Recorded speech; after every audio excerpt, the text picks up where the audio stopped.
GMTV going live, show number 39.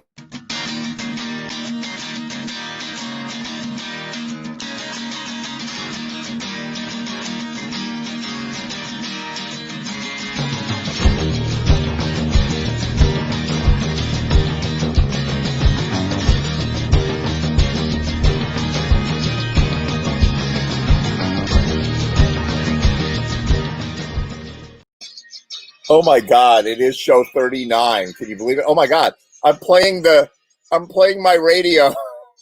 Oh my God. Well, we're learning how it works. Show 39.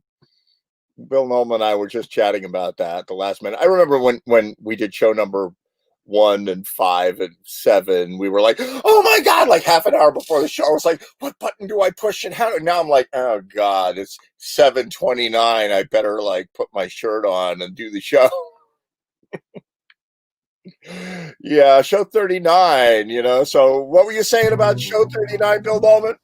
Well, I was saying that it occurred to me because when we spoke, it was briefly. I thought it was 39, but I thought it could be 40, but it was 39, and it just just occurs to me, 52 is right around the corner when you're at 40. Like when, once you've turned to 40, it's what are you 3 months away? Yeah, right. Right, and it's like when you're 29 years old, you're already 40. You're like 30 is just around the corner, which means 40. You're done. You're finished. And if you're considerably older than that, but you happen to be something that ends in a 9, it's like, yeah, I'm already talking like I'm 70. It's like exactly. What's the difference? How did this happen? No, so and today is a very interesting day. Today's the day supposedly that the vaccine is going to get approved, or any minute by the FDA. They're busy watching The Sopranos, so like when they get done with episode 4, they'll focus on this COVID thing and they'll approve the vaccine. Like Canada, friggin' Canada can do it faster. Well, I mean, I just my real question about all of this is: do all these other countries, are they still having the discussion whether masks are good or not? Like, that's my big question, because honestly, if we're still having that discussion, there's no hope. There is hope. Let me tell you what it is. There are other countries, China being the unbelievable extreme, the opposite extreme, right? Which is if your parents tell you, like if your kid is 4 and you say, we're having chicken for dinner, and he goes, I want ice cream for dinner, and you're like, well, you're not really qualified to decide if you want ice cream for dinner. You can do that when you're an adult, maybe, but for now we're going to have chicken, and if you're good, maybe we'll have some ice cream. Americans are so spoiled. We're like, so that we just spent billions fast tracking this amazing thing that has never existed, a vaccine that's going to protect us all and get us out of this mess. And Americans, what they hear is, well, now I have to decide if I want to get it. I don't know if I want to. A mask. Please don't. Right. You say, wear a mask, people. Wear a mask. And they're like, I have to decide if I feel like it. I don't know if I think it's oppressing my, like, Americans are the most spoiled people in the world. You go to other countries, the government just goes, you're wearing the mask or we're going to execute you at dawn. And people go, no problem. Well, if you say so, Well, I mean, and it's like the word freedom has been, like the word genius, has been totally, misused here. It's not freedom to act selfishly. That's not freedom. That's right. And when people talk about, when people go into this thing like, you earned the right to be a horse's ass because of these guys that fought for you. Well, why don't you look at that? The same people who make that argument really aren't looking at this like, here's your chance to do something for society and allow them to benefit from that as a group collective. I don't feel like doing it. Oh my God. I don't get it. I mean, I don't get it. I blame it on the Kardashians. I mean, I honestly don't get it. But if you say to somebody, if you say to your average American, you're like, oh, you hurt your tooth. You need a root canal. We're going to give you heroin. We're going to give you oxycodone and Percocets. And they're like, can I get that? I want to take that. You know, like Americans are like all for that. If you can get a buzz out of it, they should. You know what they Also, should do? They you should know, say that the vaccine gives you a buzz.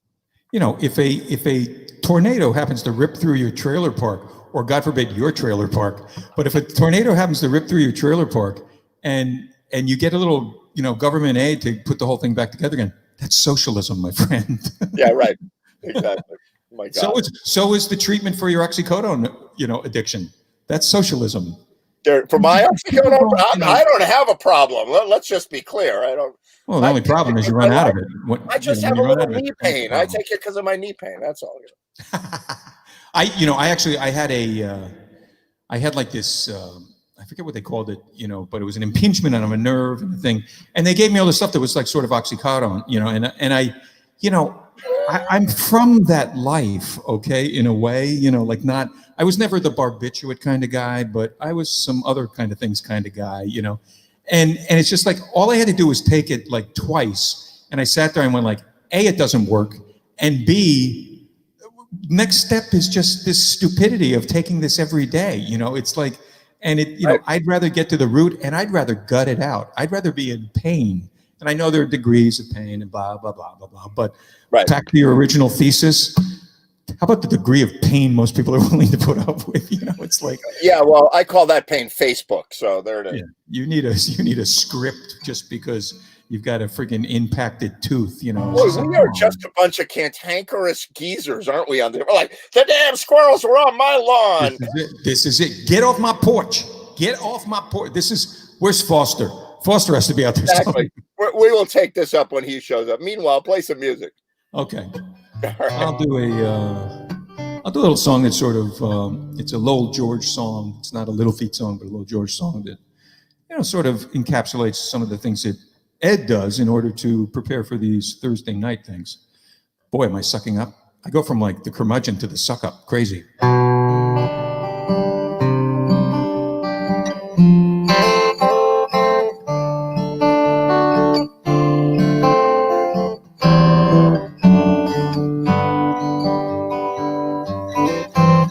If it's fix or fence, fender dents, I got lots of experience.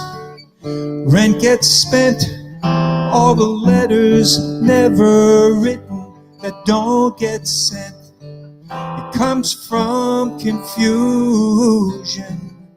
all the things that left undone. It comes from moment to moment, day to day. Time seems to slip away, but I got 20 million things to do. 20 million things. All I can do, think about you with 20 million things. 20 million things to do. I've got mysterious, wisterious hanging in the air.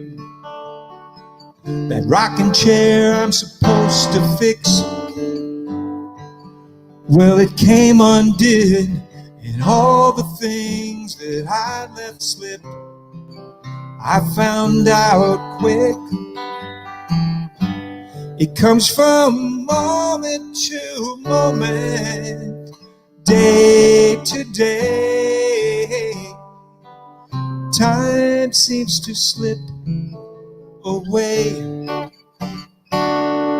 'cause I got 20 million things to do. 20 million things. All I could do, think about you with 20 million things. 20 million things to do.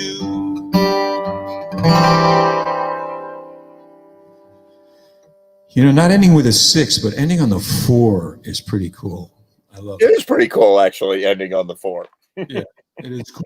20 million things to do, Ed. An appreciation, a little appreciation for you and the stuff that you do here. Oh my God, you have no idea. I thank you for that. But I have a client. I do video editing work and stuff like that, and audio work. Work, as Yes, I Leader work, would and say. I've never been busier. I have a client who gave me 2 weeks to edit 35 people on the screen on a choir, and but not only one song, but 3 different songs that are completely different, and it's part of a giant Christmas show that their church normally does live every year, and Yeah. I'm producing it as a video. And I've been editing. I was up till 5 a.m, 2 nights in a row. Like, I'm just going and going and going. So this is just, But the cats like it. the cats love it because I'm nocturnal. I get to see all the crazy antics that they pull all night long. And they really liked it when you brought that mouse in. You brought that one mouse and dropped it at their feet and said, "Look, it's me." So I had a thought the other day. I think I'm worried, increasingly worried, because I'm out of touch with society, that I might be a bad person, right? Because I was thinking the other day. I was thinking, I've heard that, by the way. people buy mice for their boa constrictor, and they buy crickets for their lizard. So, am I a bad person if I go to like Petco and buy mice for my cats to murder? You know what's funny? Like, I don't know if this is like a scruples or an ethical question, but the short answer is no. But the weird thing, I was driving today. I had to drive out to like JFK, and I'm coming. For some reason, I'm passing something, and by the side of the road, I think I was on the Merritt. I see something that looks like a box turtle, like a box tortoise. And I'm thinking like, boy, that would be weird for box tortoise to be out like kind of this late. I would think they would be hibernating. And then it got me thinking about feeding. If I were to stop, pull over, take the thing, could I get grubs? Like, would a pet store have like grubs, or because you catch a turtle, you always give it lettuce. I'm not sure they even like lettuce. Maybe they do, maybe they don't. I don't know, but they want grubs. But it's so funny that you say this, because I was literally thinking about where could I get, because I think grubs would work. I think, but I don't. Or do they even eat meat? I don't even know if turtles eat meat. I saw a video with some pretty girl eating grubs. Like, this is the new millennial thing. You're supposed to raise your like crickets and grubs and eat them at home as protein. Okay. Well, frankly, so much for the good night kiss, honey. That's it. It's like, really. Well, and as they say about anything that's disgusting, it's like, in Asia, they actually eat crickets, or plug in the thing, crickets, cockroaches, like whatever. Absolutely. They have head lice, chocolate covered head lice. Oh my God. Delicious. Like, what's better than that? It's like chocolate fondue head lice. You go like this, and then you dip it, and then delicious. All right, so this is the official. We've gone insane after 39 shows. Yeah. This is the official show, obviously. Well, sadly, I hope you don't lose too many people while we're riffing like this. But frankly, I've looked at some of the old ones. I go back every once in a while. I'll look at certain ones. I find it mildly entertaining. Like I go back and I look at these things, and I'm just sort of like, oh, that's pretty funny. I don't really remember them until I see them, and then it's like, oh, that's funny. It becomes like a body of work. We've done 39 shows. That is 160 hours roughly of Jam TV shows. You yourself have done 80 hours or something of Jam TV. And that's, I'm sure there are many people who would agree that that's too much of me. It's too much. It's just, I've been meaning to talk to you about that. Oh my God. All right, hit it. All right. Here's a little song by the band. I believe it's on that Brown album of theirs, but it's a little thing called When You Awake. All they told me that I'm a fool, so I walked on down the road a while. I went to the house that brings a smile. I sat upon my grandpa's knee. What do you think he said to me? When you awake, you will remember everything. You will be hanging on a string. When you believe born with to grow. Never know. Oh, he showed me the fork in the road. You can take to the left to go straight to the right. Use your days and save your nights. Careful where you step and watch what you eat. Sleep with the light on and you got it beat. When you wake, you will remember everything. You will be hanging on a string. When you believe, you will relieve your only soul. You were born with to grow and never know. Only warned me, it's a mean old world. The street don't greet you, yes, it's true. But what am I supposed to do? Read the writing on the wall. I heard it when I was very small. When you wake, you will remember everything. You will be hanging on a string. When you believe, you will relieve your only soul. That you were born to grow. Never know. I wash my hand in fine water. I got a date with the captain's daughter.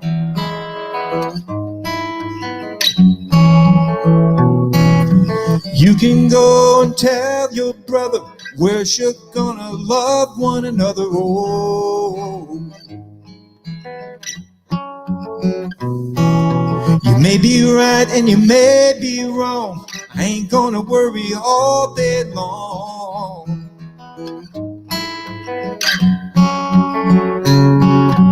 Snow's gonna come and the frost's gonna bite. My old car wouldn't start last night.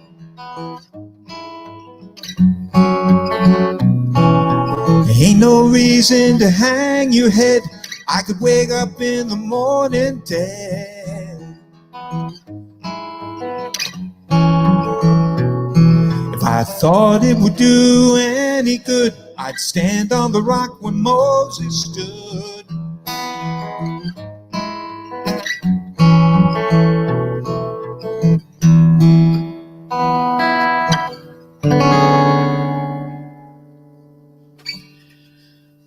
Kind of like that. I kind of like everything I do. So, what's your process for picking songs for the show? For the show, you know, sadly, you know what gets in the way of my commercial potential is just things I like, and in general, I feel a duty of some sort to, if possible, expose people to things that maybe they don't know quite as well, or maybe they forgot about, or maybe they didn't perceive as being the kind of thing that you would do in a setting sort of like this, you know. So to me, it's really, I just like the songs, basically. That's the start. And then it's just, I just can't stop, like, you know, going for new songs, you know, like Billy Foster put a little bug in my ear about some song by Big and Rich, and I never would have come on this song at all, but I've listened to it and I'm working on it for Billy. And he also asked me to do this Mark Cohen song that's not, you know, Walking to Memphis. It's a different one. It's not Paper Walls, which I also do, but they, you know, it's something else. And, you know, I'm now possessed with doing it. It's basically a keyboard song. You know, it's kind of song that like you would expect out of, you know, Bruce Hornsby or something like that. You know, it's like, it's very keyboardy. Right. But I found a way to do some stuff that seems like it works like that. It's basically, what do I like? And I like a lot of things, and I don't have any real, you know, I have like an unapologetic pop streak, you know, like you know, I'm so happy to play like a song like Bread or like whatever, you know. Yeah, right. It really doesn't matter. My son like called, I talked to him yesterday on the phone, and he was saying like, Dad, you ever hear this band Atlanta Rhythm Section? And I'm like, yeah, man, I know this song. And I said, yeah, I know the band. They have two real good guitarists, and they came out of Classics 4, like Spooky. That the two guys from Spooky came out of it, and then the Atlanta Rhythm Section did a really pyrotechnic version of Spooky. Like if you haven't heard that out there, people, it's crazy ass, like over the top, great guitar playing on this thing. I'm gonna look it up. But he said, I've been on this Sirius channel called Yacht Rock, you know, and it's so funny shit. And I go like, oh wait, let me guess. The next song is Michael McDonald, and after that it's Kenny Loggins, and then it's like, you know, and I love all that stuff.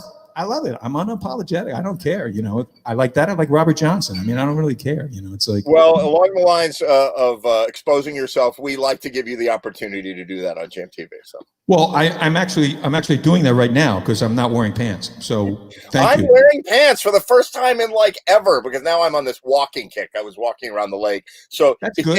gave me a reason to take off my Angry Birds pajamas and like, actually put some jeans on. So there you go. I just found the bottoms to my SpongeBob SquarePants, I pajamas got that all I that bought stuff. when my kids were like addicted to that show. I So realized, yeah, I do it because of my kids too. Yeah. yeah, it's too, yeah, right. Hey, it's not like you might not have some out there somewhere. Nobody knows really. Exactly. All right, go for it. Okay, I'm gonna do a little song by Sting. This is a song that actually has a reference to the Scylla and Charybdis, which is a reference to these two mythological creatures from Greek mythology, who basically are the monstrous versions of a rock and a hard place. That's sort of who they are. But anyway.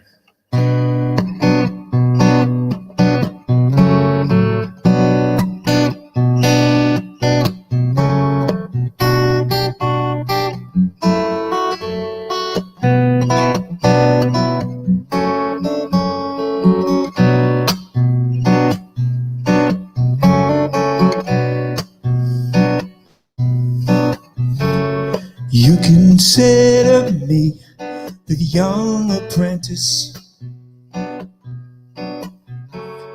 caught between the Scylla and Charybdis, hypnotized by you. If I should linger, staring at the ring around your finger, I have only come here seeking knowledge, things they would not teach me of in college. Good grammar on that one. They would see the destiny you sold, thrown into a shining band of gold.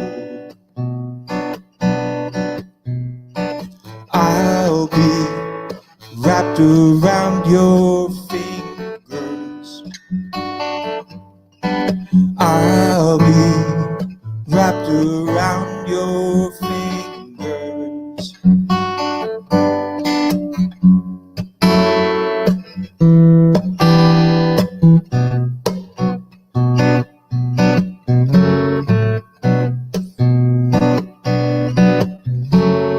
Mephistopheles is not your name.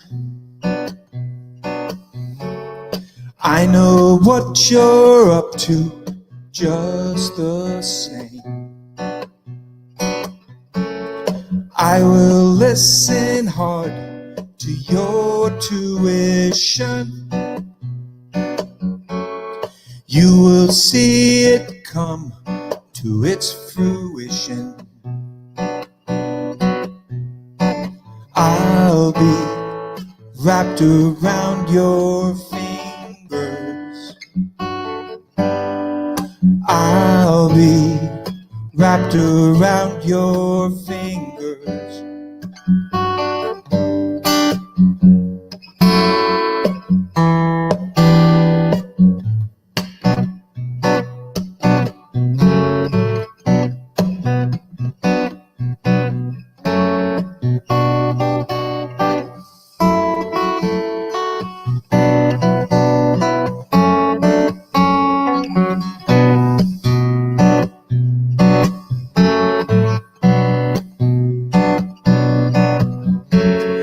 Devil in the deep blue sea behind me,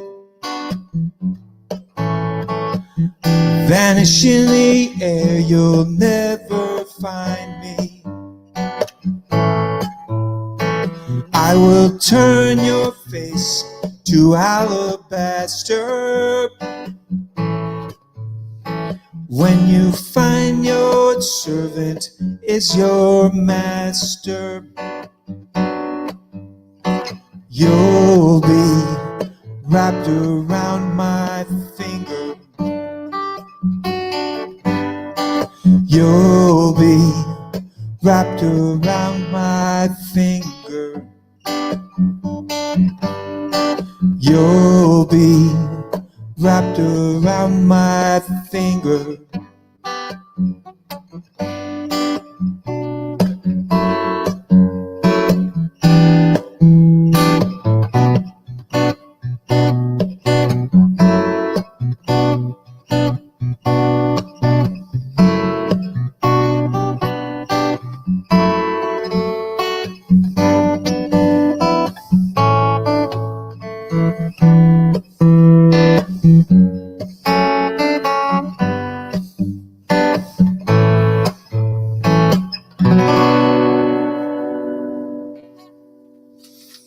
Bill Nolan, phenomenal. Phenomenal. Super good. Great to see you. So, you know, Jam TV, for you and everybody else, Thursday just happens to be Christmas Eve and New Year's Eve this year. I'm down. I'm down. So we're doing, I figure everybody will be in mandatory lockdown by then. So we're having a giant New Year's Eve party. We'll probably start it at 9 and go till past midnight. And we're also going to have a Christmas Eve show. I'm not even going to say a shorter show because I wanted to do a shorter show a couple weeks ago on, why was that? There was a reason. There was a day that I didn't think anybody would come and everybody came. Thanksgiving. It was Thanksgiving. It was Thanksgiving, Ed. Everybody's like, I'll eat my turkey sandwich and I'll go on the show. Who cares? You know, like. Well, we thought the tryptophan would sort of put an end to that whole thing, and it didn't. You know. That's the plan. That's the plan. But yeah, I'm down with that. I have a lot of Christmas stuff, and I may do a little bit of it. I don't know. How many weeks are we away? Are we like 2 weeks or 3 weeks? Like 2 weeks away. Yeah. 2 weeks away. Yeah. I'll do a little tease next week, but then Christmas Eve, I'm playing nothing but Christmas stuff. It's like, that's one gig I have that has. Which is that? I do this little residency at the Darien Sports Shop doing Christmas stuff. You know. Oh wow! Yeah. Michael Mugridge and I normally do it together, and this year they decided they only want solo people. So you know, I'm doing whatever Michael doesn't want to do, and so far, but it's pared down considerably, and but it's a 3-hour gig. You get paid really great. It's fun. The only hitch right now, you have to play with a mask, and I've done that already. And yeah, so that's not fun. But what plug that? When is that? When can people come see you then? Well, it's this weekend, Saturday, Sunday. You know, it's in a clothes store. It's in the Darien Sports Shop, and all CDC stuff is being adhered to and all that, and to the extent that they've split up a duo to make it, because we really don't have 6 feet in the little corner that we get put into. Right. And I've been doing this thing for a really long time. I did it with Eddie Wright for a long time. I did it with Michael for a long time.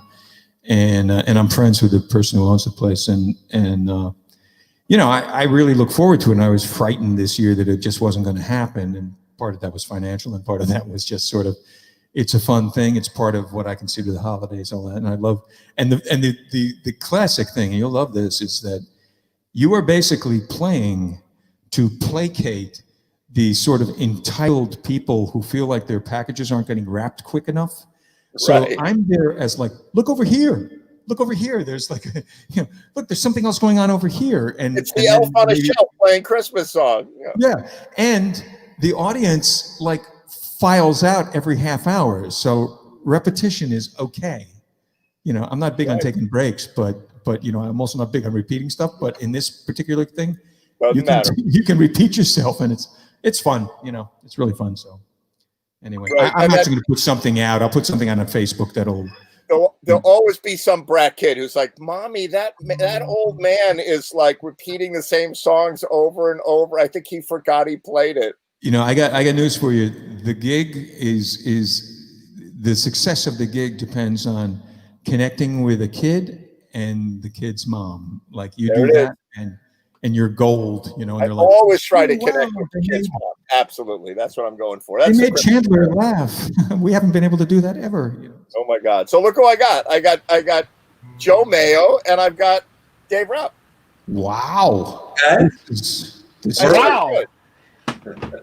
you know, Wow. like Dave's picture is so good. Joe and I are we're a little grainy, but Joe's picture is better than mine, I think. And I'm just trying to figure out, like, how do you get like the Will Baird level of like picture that's just so freaking pristine, you know, like Like this. There he is, pristine. look at this. Jesus. No, it's like Why, thank you. And then like- I disappear. no, but that's like wow. Is it because I have tungsten light bulbs? Is that it? Like, if I have to go, like, do I have to go LED or something? I will buy those tungsten light bulbs from you. I've got all LEDs. I don't think they're as great, you know. But With Dave, you're very sharp. Dave, you look very sharp. And I mean, Joe, I think you look better than I do. But it's like Dave looks pretty sharp there. Well, it's like LED. It's an LED chandelier. That's all. Yeah. I think And everybody those are looks some sharp. of your paintings, Dave, behind you. They're awesome. This is my wife's creation here. She does a lot of Nice. that kind of stuff. And then that's my grandfather, my mother's father. that's fantastic. He was famous. I'm impressed. Wow. Well, I may have a sharp video, but look at my hair. Oh my God, your hair. Stop. You have hair. Shut up. You have hair. Sorry. I have Oh, not my cut hair my went hair. gray. You have hair, for Christ's I have sake. got my COVID hair happening. You know, Look at this. I feel bad for people that are like, I remember when you had a haircut like 4 months ago, and why did you even bother? You know. We're letting our Why do freak, you ever our freak flags fly. That doesn't work for me. By the way, there's a Wafro, you know. There's a new rule with Jam TV, by the way, which is if any time that there is an awkward silence, you take a drink. You take a drink. Oh yeah. So anything there's a brief, you know, around here It they wasn't never a long happen. awkward So silence, but I heard one. We've got to come up with a new drinking game. Maybe that's the one because that's the you know, Ray start. Simonelli finally said to me, you know, is my video choppy because I need to use an Ethernet cable? I'm like, you have an Ethernet cable? He goes, yeah. And he plugs it in and his video goes, boom. It's like perfect. Like, it's amazing.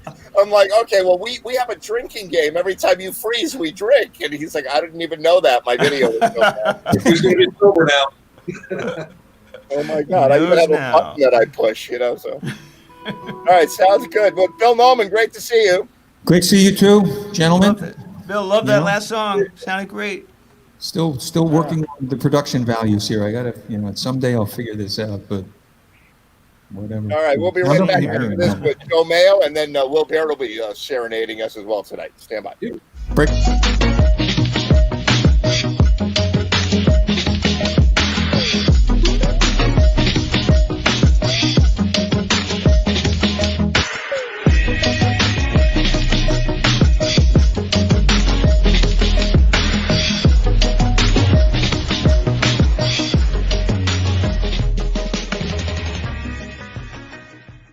No, that's too close. Let's go like that. Hey, how you doing? Hey, how are you? You sound like you have a guitar in your hand. What's going on? I got a guitar in my hand. It just never makes it into the camera. Yeah, right. I can't figure that out. Maybe it's just a bad angle. Hold on a minute. Yeah, you can Nah, it's push 'cause- the camera back from you. You'd be like, oh, back. Yeah, but how do you do that on the thing? Yeah, it's all right. Don't worry about it. We can hear you. So, how have you been doing, by the way? Excuse me, say it again. You've been doing okay? So far, all right. You know, side effects of drugs are a little bit tough, but hey, I got to take them, and I'm surviving. So I Good. feel pretty So good. you didn't get the COVID or anything, right? No. As far as Good. I know. As far as I know. So I think- as the Jam TV leader guy, I get a lot of calls from people who we all know, and your secret is safe with me, by the way. But I'm getting a lot of calls from people like got COVID, and I'm like, oh my God, what are you doing, you people? Yeah. And so there are a lot of people that get it and they don't want to talk about it. So I feel like the herd, and I mean the Jam TV audience and participants, like they think they're safer than they are. I would urge everybody to be extra careful, because I know a bunch of people who have it right now who are doing okay. Nobody's, choking to death or anything, but it can happen. So be careful. Good God. It's so frightening, so frightening. Are you going to get the shot? When it comes out, Me too. I have no problem Yeah, with that. I got to tell you, Bill and I were ranting about this, and I'm today's the day that we're supposed to start rolling out the shots and everything. And I've talked to medical professional friends of mine who are like, "Yep, we're getting them. We got to get them, and we're getting them, and to be working in our jobs." But America is the only country in the world that I've ever heard of that's like, okay, they spent $10 billion making this amazing miracle happen, and now people are like, I don't know if I want to. I have to think about it. It's like, oh my God, just do it, save the world or something. Yeah, well, I don't know if you remember. I'm old enough to remember getting the Salk and Sabin vaccines when I was young. What's that? For polio. Oh my God! Yeah, I must have gotten it, right? Yeah, well, but back in 1958, I guess it was. I was in kindergarten or something, and they handed me a little cup with a pill in it, and they said, "Here, kid, swallow this. Take a swallow of water," and we eliminated polio. Or I just can't imagine the mindset of somebody to say, "Nope, not going to do that. I'm fine." I remember when I was back in kindergarten, and wait a minute. That was Billy Foster offering me a pill. Wait a minute. That's where I know him from. Now, that's not nice. It's funny, but it's not nice.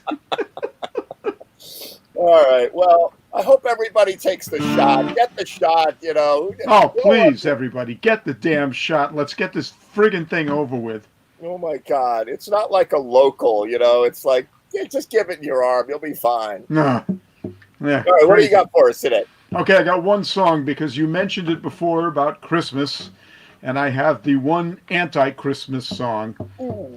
Not anti-Christmas, but it's sort of especially now, given the times we are in, the pandemic, the whole thing, this song seems particularly relevant.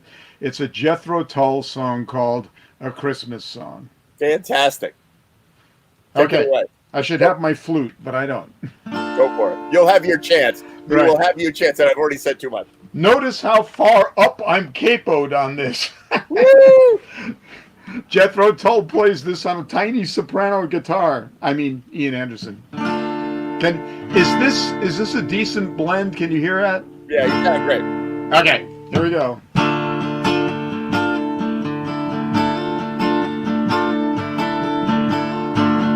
Once in Royal David City,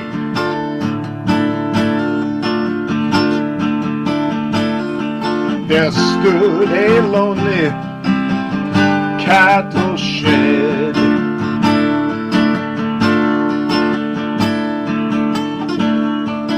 Where a mother held her baby.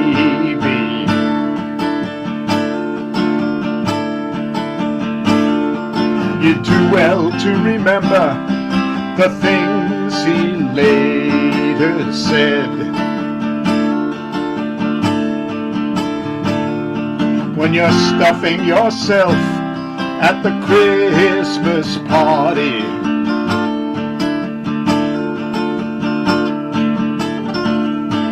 you'll laugh when I tell you to take a running jump.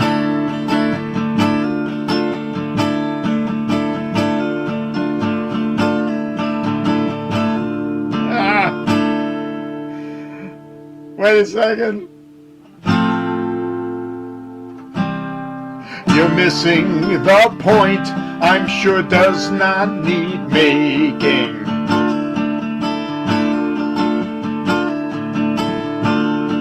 That Christmas spirit is not what you drink. So how can you laugh when your own mother's starving? And how can you smile when reasons for smiling are gone?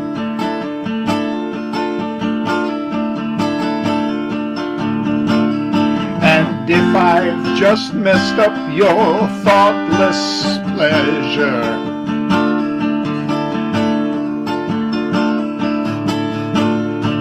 remember, if you will, this is just a Christmas song. Hey, Santa, pass us that bottle, will you?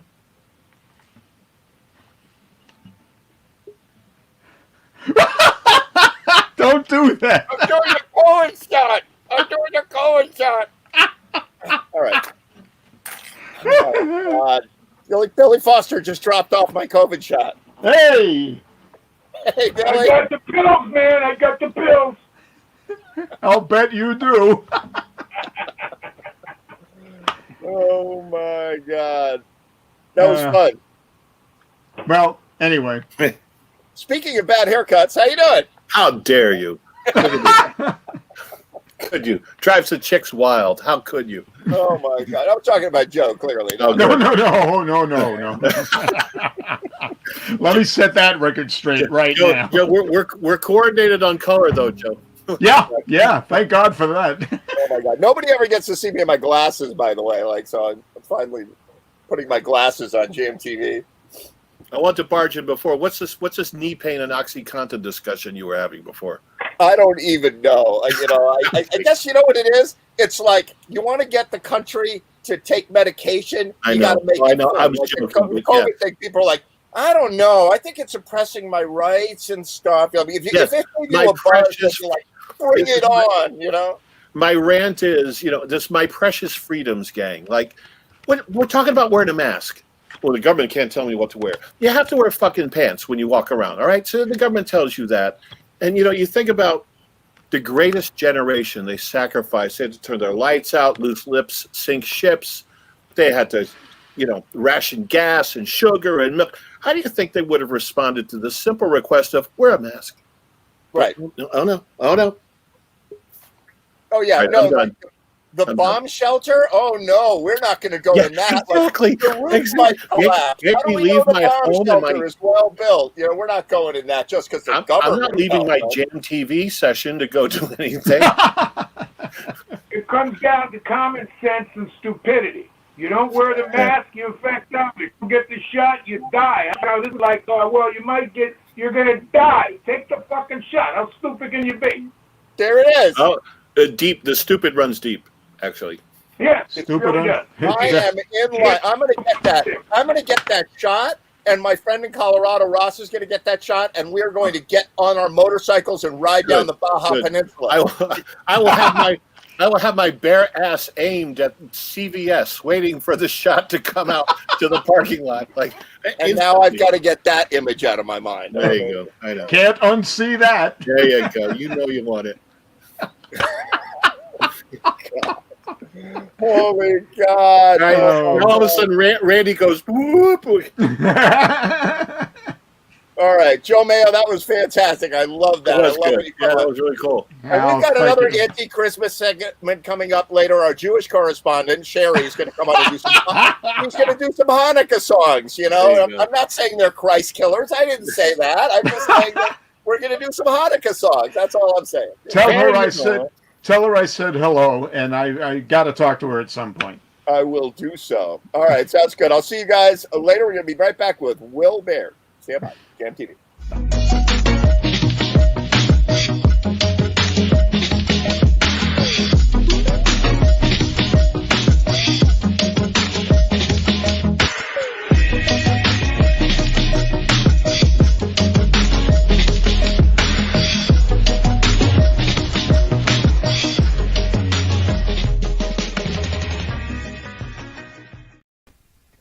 It's Will Baird, but I did not call you a Christ killer. I was just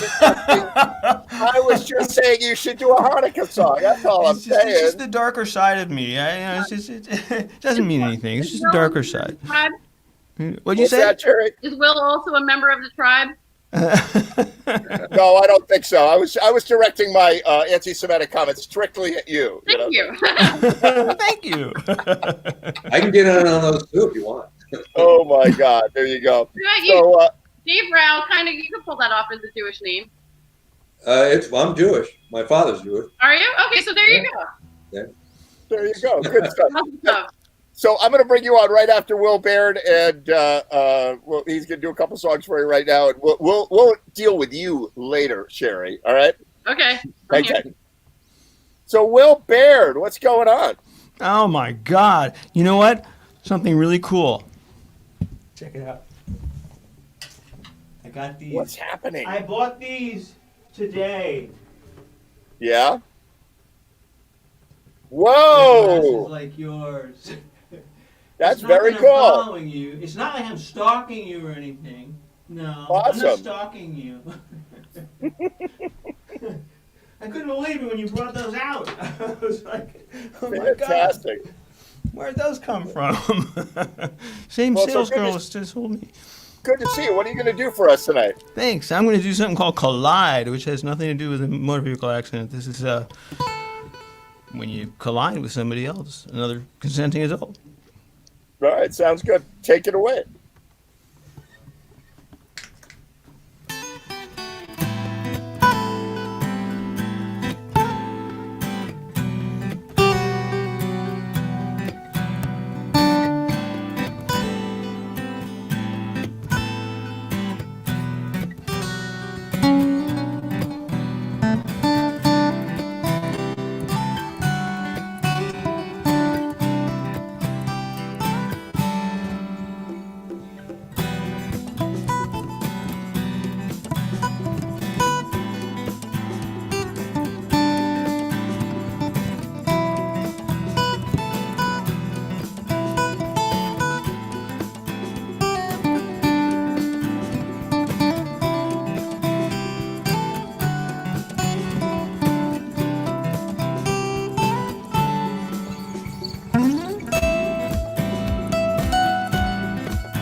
come back here. I have a new drinking game, which is now going to be when every time Will hits a wrong note, you take a shot. People would be completely blasted by the end of the by the end of the song.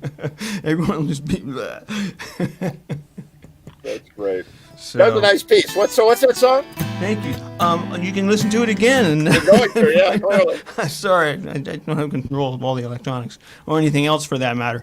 I did exactly what you asked. I got a text from you saying, "Hey, here's where to log on, and please promote the show to your followers." Right. So I go right out. I do a live piece and say, Jam TV, check it out. It's going to be great. And I tell people where to go twice. Right. And then I forget about it. Then at 7:30, I go where I tell them to, which is Ed's page, not the login page that the artists log into, but Ed's page.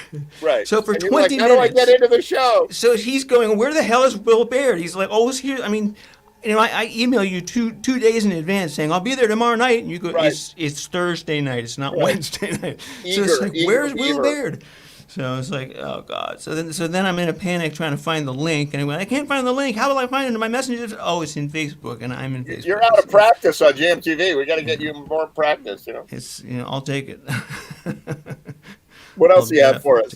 I got. I won't say. It's such an old song. All I right, was watching don't this- say, and we'll try to guess. I'm the worst at this game. I'm the worst. Now this one you'll guess. This is Landslide, and I was watching it and playing because I watched a documentary of Fleetwood Mac today. They were like young and hot and Yeah, they were. rocked. They were. They were older than me. That's the thing. Like, so they were a little older, so they That's right, seemed the like guys- grown-ups when I was still a kid. Yeah, the backlines. Wow, but they really rocked. I always think of them as took my love and took it down. Anyway, Oh, don't here do we go. that. Don't. All right, take it away. Don't mock your own song.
So good, so nice. I love your what you're doing these days with music.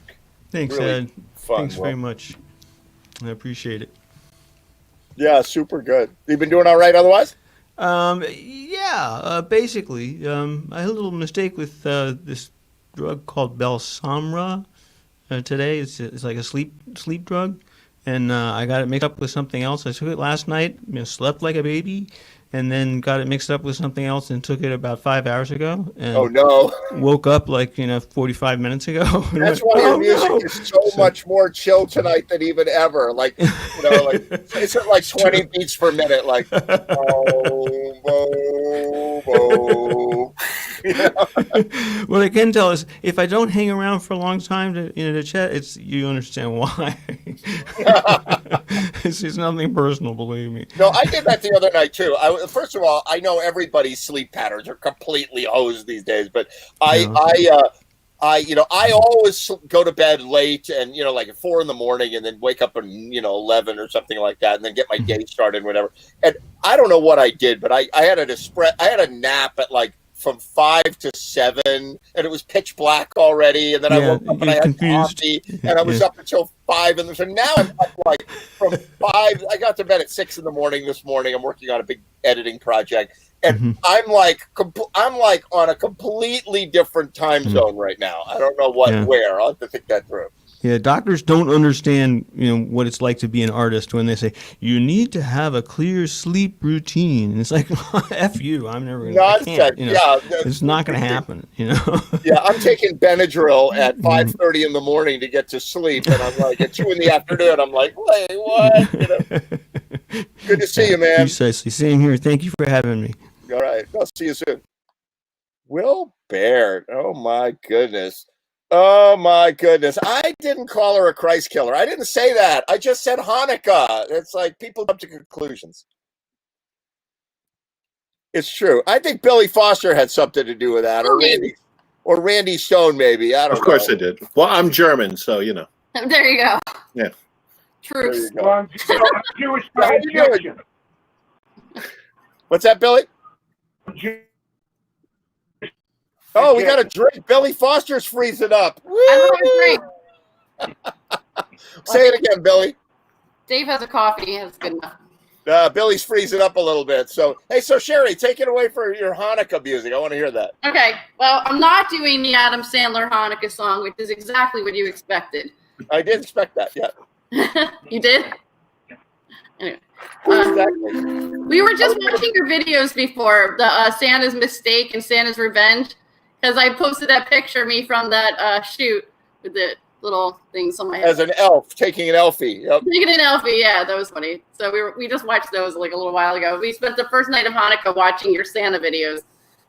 Oh, great. I'm happy to hear that. I think, Thursday is Christmas and Thursday is New Year's Eve, so we're doing a Christmas show. Oh, nice. I'll probably show some of that on the show, and we're also doing a New Year's show a little bit later. Oh, so we're going to do a ball drop, and it involves me not wearing pants. That's all I'm saying. I was going to say. What could go wrong? Yes. I want to be there when it hits bottom.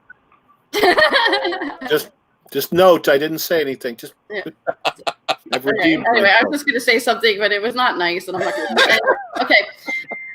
Here we go. Save it, Jerry. Save it. Jerry. You ready? Yeah, This is ready for you. Tom Lehrer song, I'm Spending Hanukkah in Santa Monica. I look terrible right now, by the way. I just took a shower a little while. Anyway, I don't mind how I look. Okay, here we go. I'm spending Hanukkah in Santa Monica, wearing sandals, lighting candles by the sea. I spent Shavuos in East St. Louis, a charming spot, but clearly not the spot for me. Those eastern winters, I can't endure them. So every year I pack my gear, come out here for Purim. Rosh Hashanah, I spent in Arizona. And Yom Kippur, way down in Mississippi. But in December, there's just one spot for me. In the California flora, I'll be lighting my menorah. Like a baby in his cradle, I'll be playing with my dreidel. Spending Hanukkah in Santa Monica by the sea. Don't look so serious, Randy.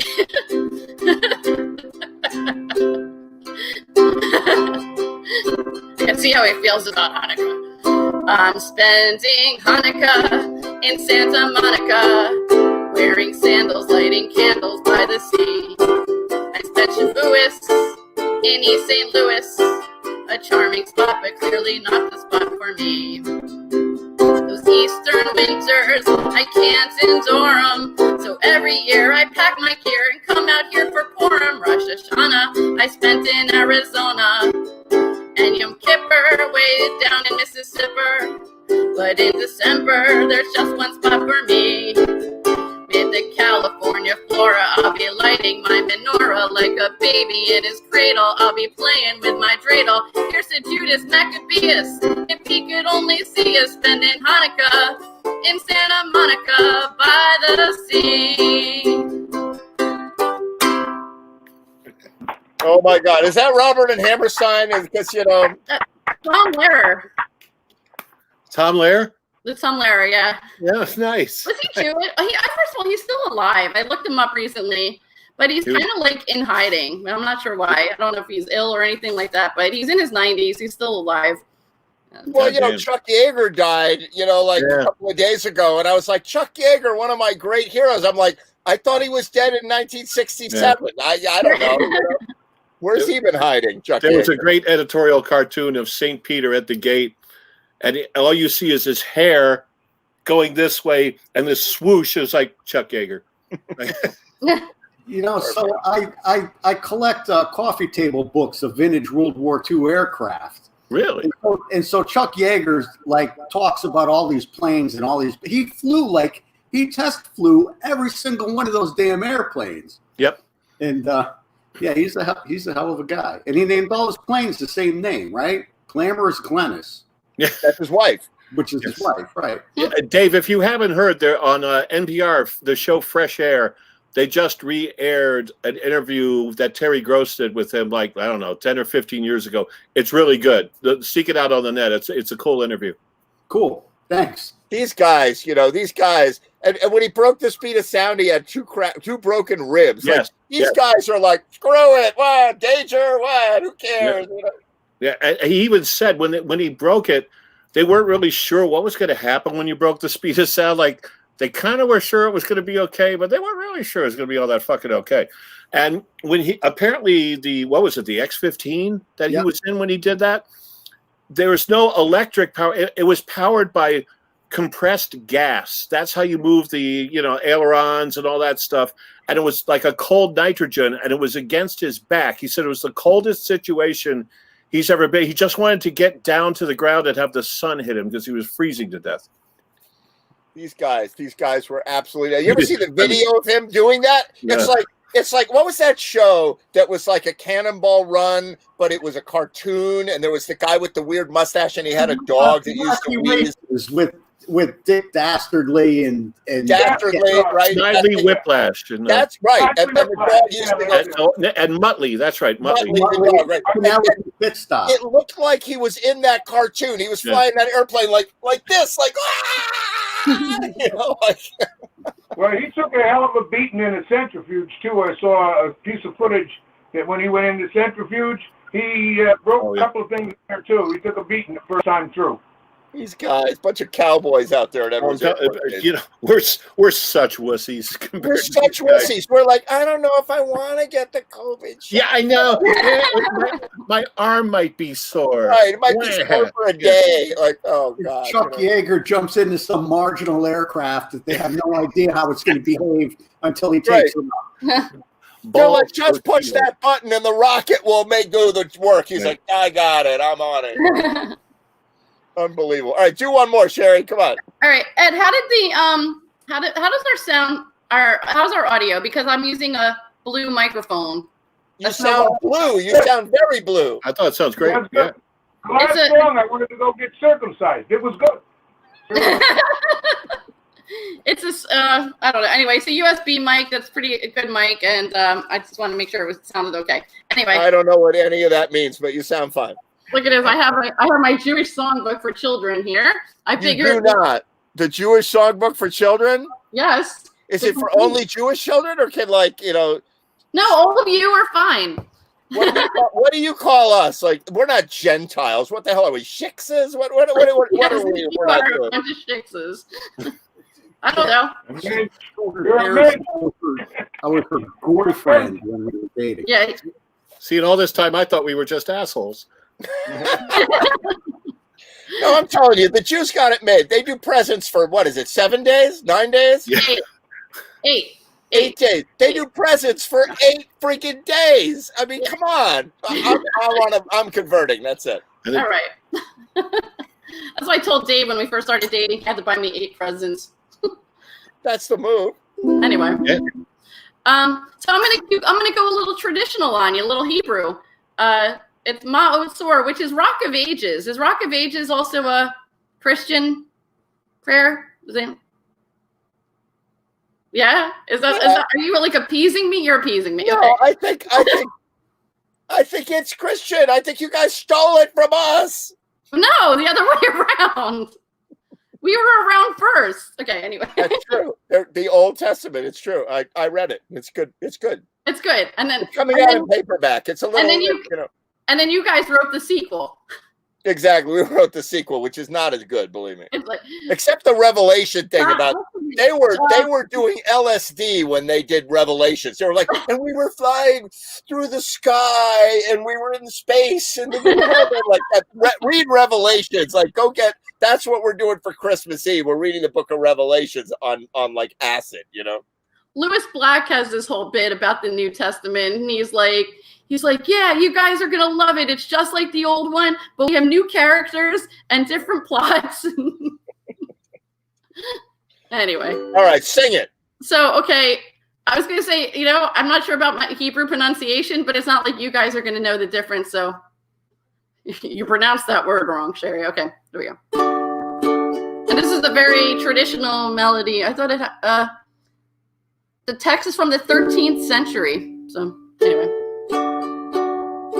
Ma'otzor Yeshuati Lechana Elishabeach Tikon Betefilati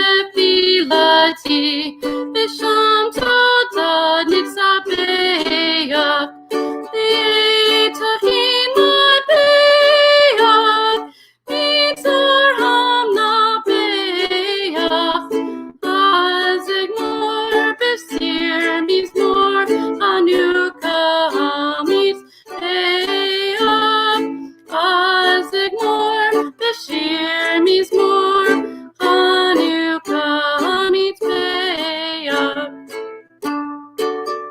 And then one more time. Ma'otzor Yeshuati Lechana Elishabeach Tikon Betefilati Bisham Toda Nitzabeach Litachim Beach Mitzar Hamna Beach Azigmor Beshir Mizmor Chanukah Mitzbeach Azigmor Beshir Mimor Chanukah Mitzbeach.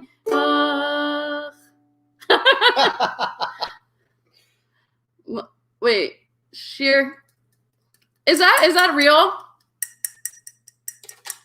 You're muted, Ed. You're muted. Amazing, Sherry.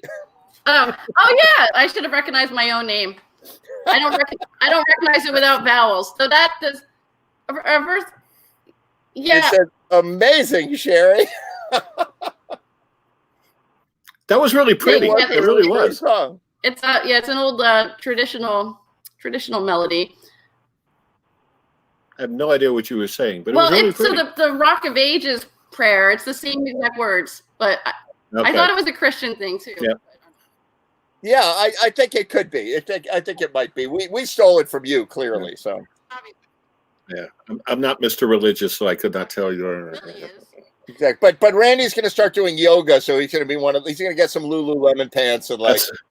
That's the way. That's the reason I walked the way I do. It was a tragic yoga accident years ago. Exactly. Yeah. Oh my God. Super good, Sherry. Glad you could make it. Happy Hanukkah. Thanks. Happy Hanukkah to you. Indeed. Yeah. CDs over your shoulder, Randy. Oh, I think Dave is saying something, but your microphone is now very, very quiet. So, Oh, ours? yeah. Oh yeah. Randy, are There those it is, rec- there it are is. those There we go. records?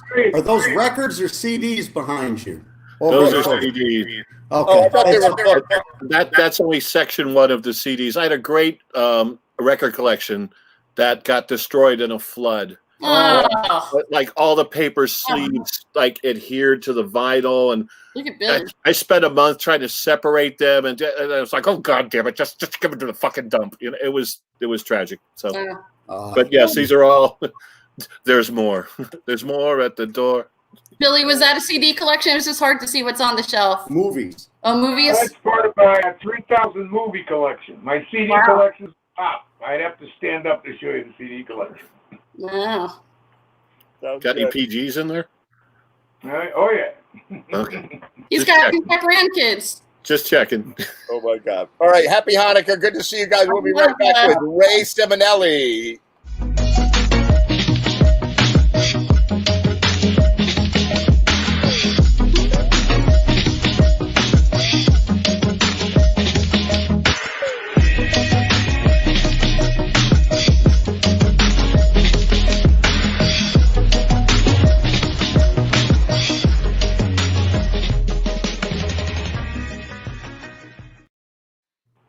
Hey, Ray Simonelli, how you doing?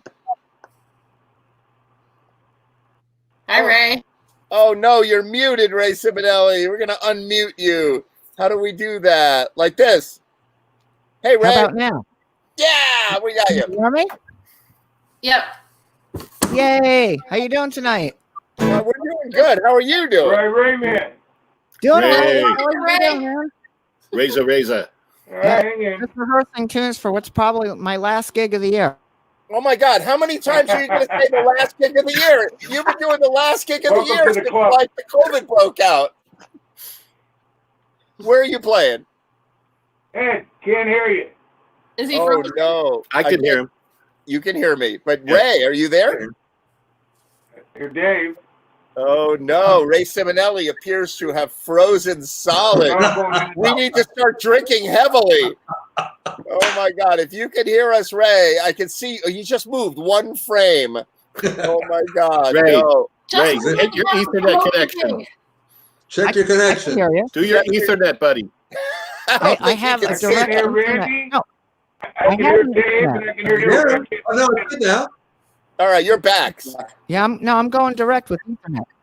There you go. Yeah, You no, I got a froze direct hard there. Ethernet. I drank this whole glass of vodka while you were frozen there. That's not true.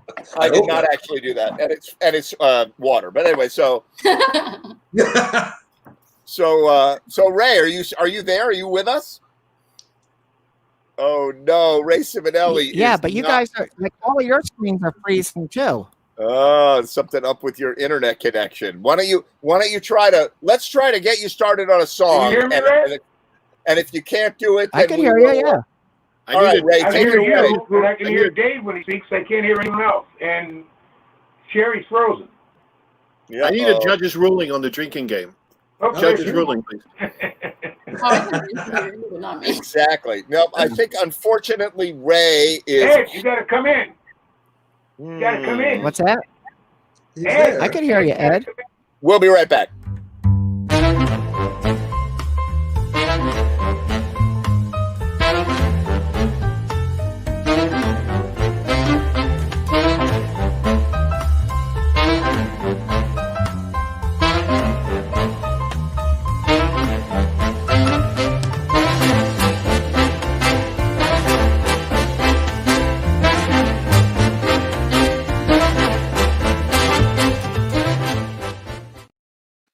There you go. Ray Simonelli, I hope you're with us.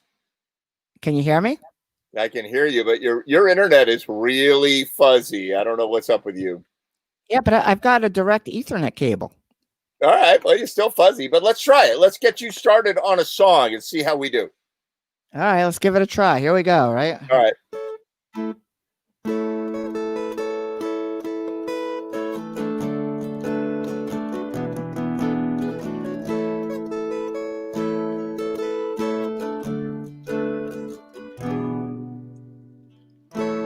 comes the sun, do do do do. Here comes the sun, and I say it's alright.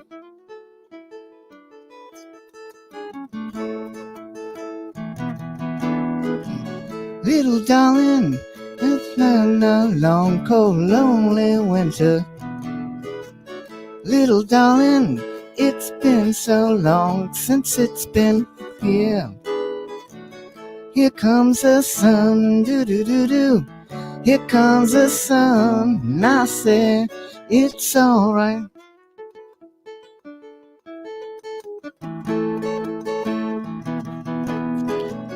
Little darling, the smiles returning to her faces. Little darling, it's been so long since it's been clear. Here comes the sun, do do do do. Here comes the sun, and I say it's alright.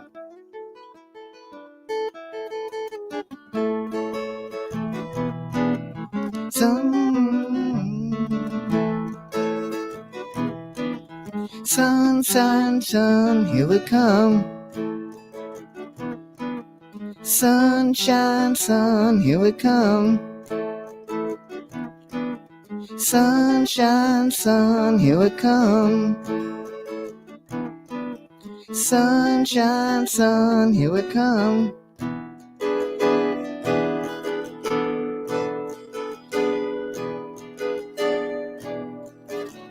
Little darling, I feel the ice is slowly melting. Little darling, it's been so long since it's been here. Here comes the sun, do do do do. Here comes the sun, and I say it's alright. Here comes the sun, do do do do. Here comes the sun, and I say it's alright. It's alright.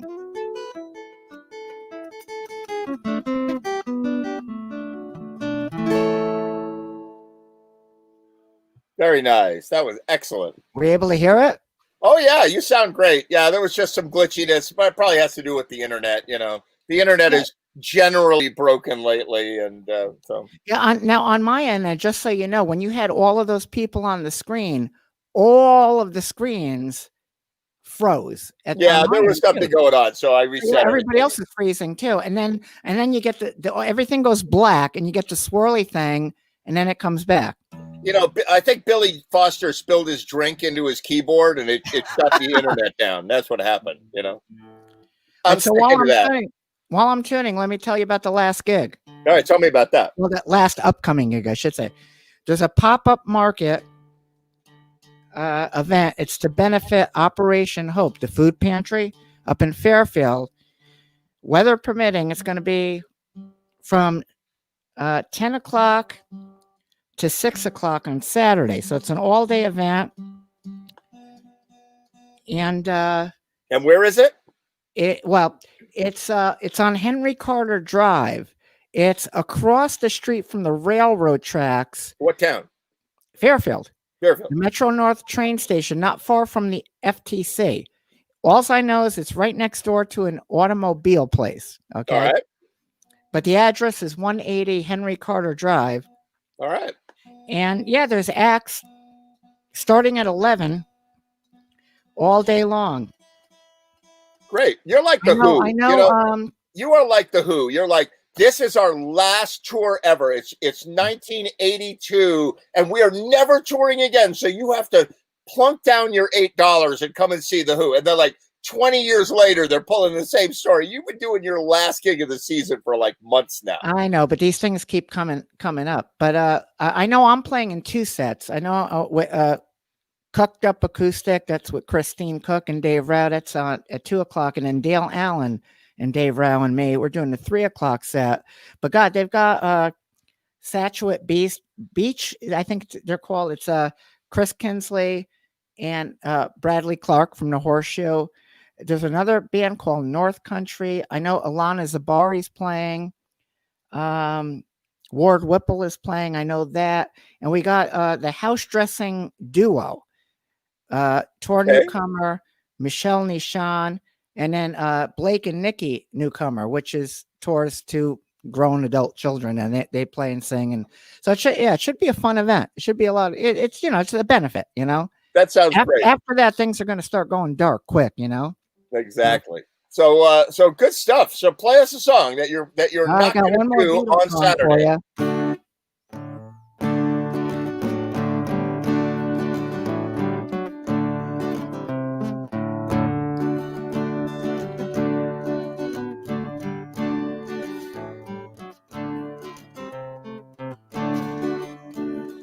I once had a girl, or should I say, she once had me.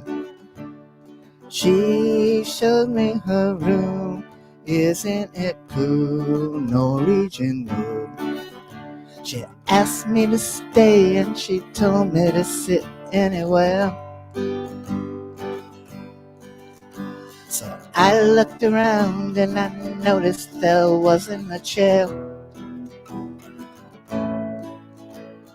I sat on the rug, biding my time, drinking her wine. We talked until 2, and then they said it's time for bed.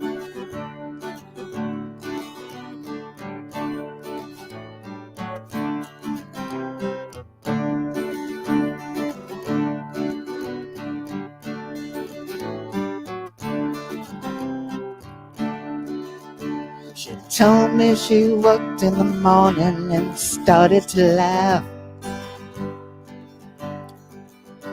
I told her I didn't and crawled to the bathroom and said,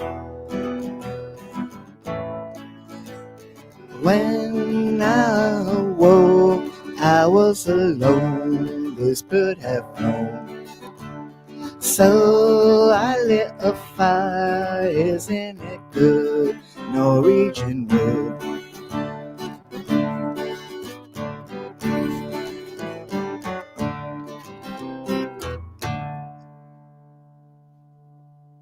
There you go. Super Little good. Beatles, man. There's Dave Rouse going to be There's performing Dave with you Rouse. out there. Dave's in the house. You got Sherry and David on the game for Saturday, or no? They're at home like me. Dave Rouse on two of the slots with me. Yeah, I'll be bringing my gloves. Okay. What is the projected temperature for this festival of yours? Actually, it's not going to be that cold. No. Okay. Good. It's the rain that's the issue. Yeah. The possible rain. Yeah, we're still waiting on the rain. Yeah. Oh my God. Oh, Ray we'll see what Ciminelli, happens.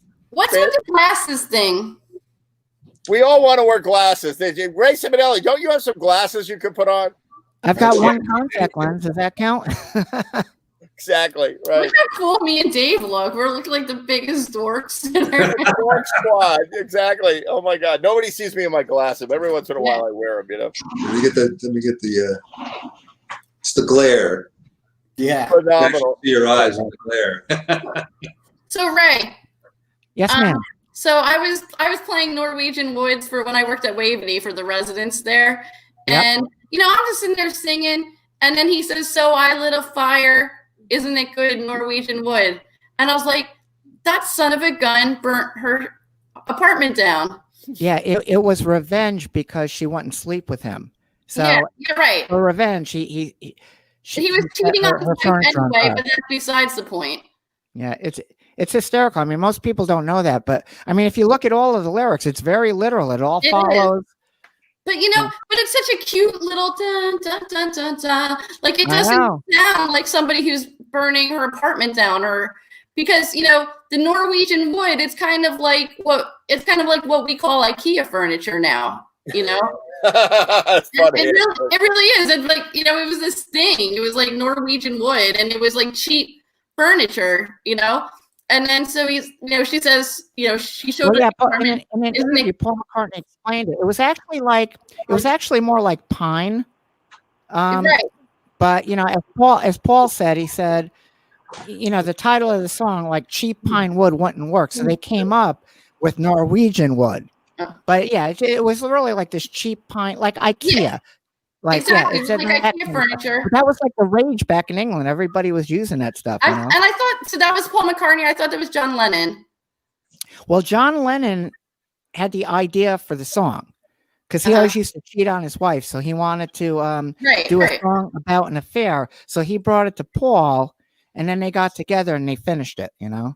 Yeah. And so, right. So, you know, in the first verse, she showed me her room. Isn't it good? Norwegian wood. And then, you know, and then she leaves him. She didn't sleep with him. She went to bed. He went to the bath and he slept in the bath. And then he's like, so I lit a fire. Isn't it good? Norwegian wood. He was burning all of that cheap furniture. Well, yeah, because when he woke up, she was gone. She went off to work, you know? Yeah. Yeah. I thought the song was about a guy named Sven with a heart on. Exactly, it is. That's the hidden meaning. That's the hidden meaning of the song. Yeah. So we had to have revenge. So we, as he said, so we lit the fucking furniture on fire. That's it. All these peace-loving hippies, you know, from back then, they're like, they were the most violent ones there were, you know.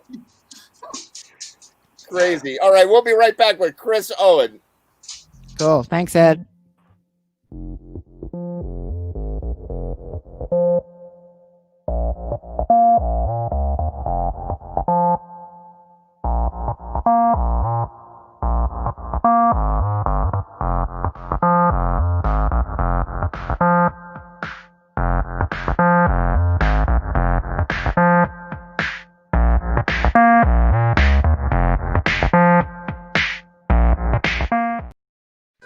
Hey, look at all these troubadours here. Oh my God, it's incredible. Phenomenal. I got Tom, I got Frank Barisi hanging out, I got Chris Owen hanging out. How you guys doing? All right, Ed. Great. Hey, what was up with Billy with the eye thing? I don't know. Billy, you know, I don't know. Maybe a little bit of this, maybe a little bit of this. But he, you know, he found. I thought that was pretty funny. You were messing with that. Frank is still muted. Unmute your mic if you can, Frank. Or maybe he's frozen. But how you doing, Chris Owen? This is your moment in the sun. Hey, Ed. Hey, everybody. Hey, Frank. Turn your mic up. Turn your setup a little bit. You're quiet, Chris. It's a delicate balance because I start to break up, you know, I know. this thing, and so I can't move it too much. There you go. There you go. Is that better? Okay. Yeah, that's All good. right. That's All excellent. right. So Joe Mayo's my hero. I mean, I thought I was the only one who was allowed to do Jethro Tull songs. Oh no! on this And we are going to enjoy working with Joe Mayo on a compilation video very, very soon. Oh, it's going to be fabulous! I can't wait. For Christmas, I guess, or for New Year's. You know, it's going to be in the next couple of weeks. Whenever you got to get the track to me. Yeah, we're working on it. It is such. You're up to 5 a.m. too many. There times. is such a production grind going on to make all these videos. So you know it'll all filter out when it's ready. All right, good. I'm looking forward to doing that. Frank has been working on one with us. We're doing a Huey Lewis tune, "Hip to Be Square." That was a great tune. Yeah, and Frank Barisi played guitar on that, and so that's coming up. So, Chris Owen, what are you going to do for us today? I'm going to do a couple of original tunes, Ed. These are the first one is a song called "Dylan." And it's not about Bob Dylan. It's about Dylan Thomas, who many people may not know this, but he's a Bob Supreme Dylan, Court justice, right? Thomas, yeah. Dylan Thomas, the one with the pubic hair on the can of Coke. That was Dylan Thomas, right? Yeah, well, Dylan had his own problems, but Bob Dylan actually, you know, he changed his name to Dylan because he was inspired by Dylan Thomas, who is, I'll just tell you a little bit about it, Welsh poet. He was kind of a rock star in his time in the early 50s. He would come to the States from Wales and read his poems on college campuses and would do these tours. His last tour ended up not well. He ended up in the White Horse Tavern in the Village, where he used to frequent that place and drank 23 shots of whiskey, walked across the street to the Chelsea Hotel and sank into a coma and never woke up at the age of 39. Wow. But he wrote the poem, "Do not go gentle into that dark night, rage against the dying of the light." That was always taught to us in high school. Anyway, this is a song called Dylan, and I got to take these off to play it. All right, take it away.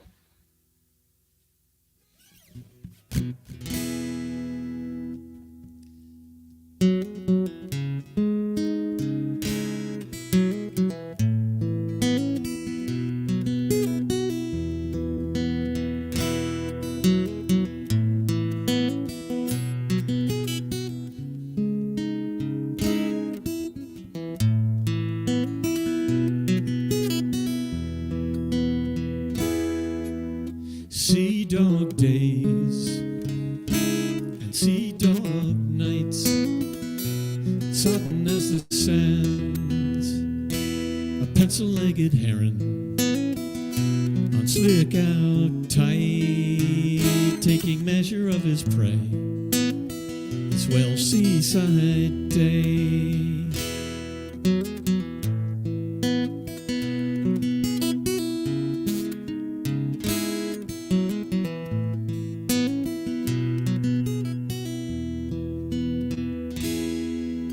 Standing on the quay, watching as they picked the cockles from the sands. Such a simple thing, it's everything there is. You turn and lilt away, back to mother in her arms. What is that you hear, Dylan? Hoo-halloo-coo-roo.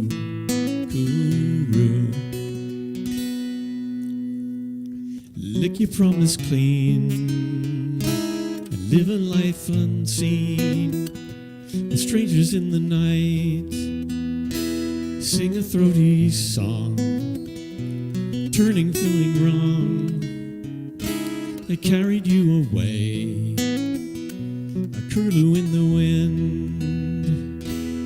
What is that you hear, Dylan? Hoo-halloo-coo-roo.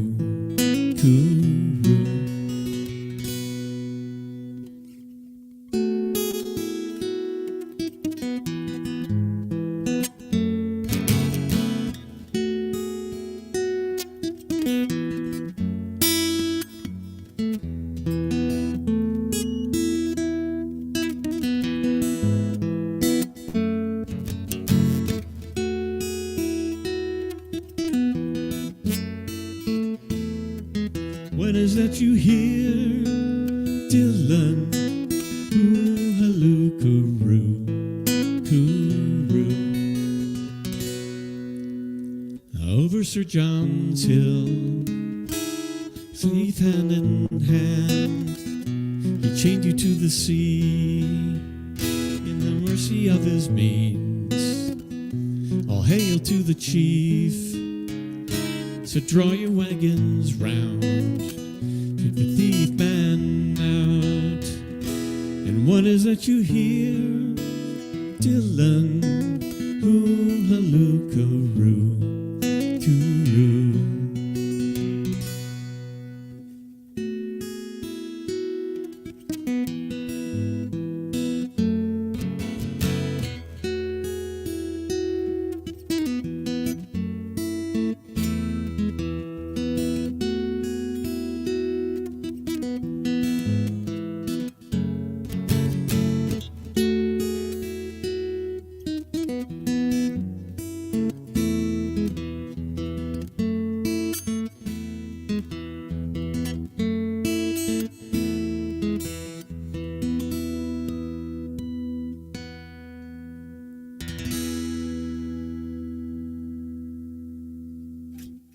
Sounded great.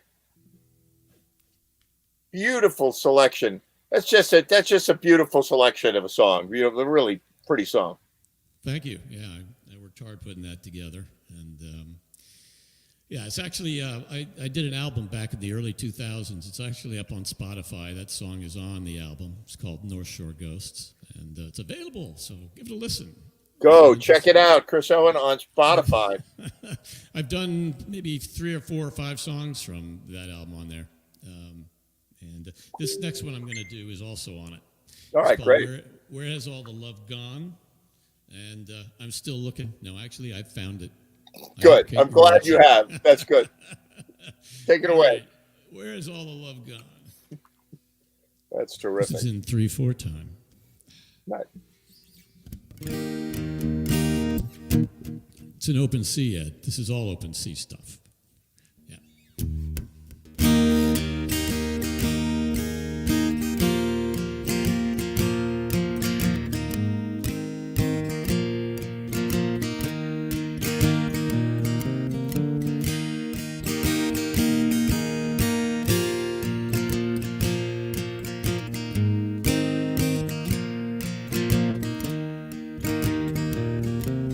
I'm running and I'm all out of breath. And I'm thinking that I need to rest. But if I sit down, I'm gonna sit down and cry.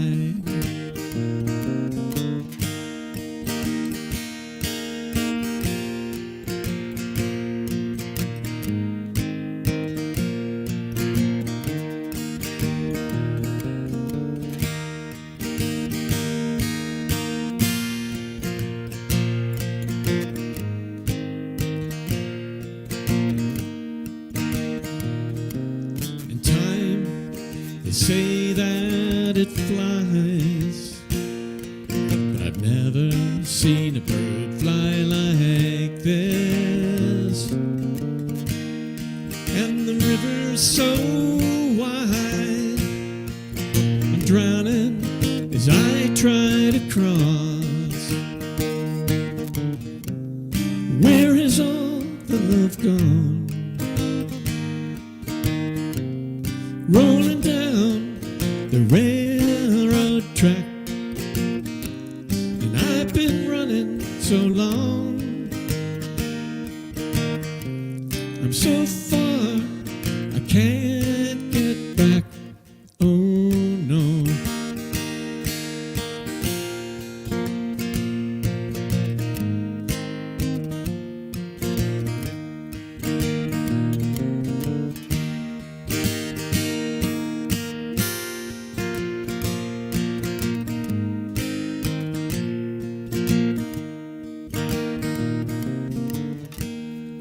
And I've climbed every mountain. I'm so close to reaching the top. But now I'm rolling back down, free falling, I can't seem to stop. So where is all the love gone?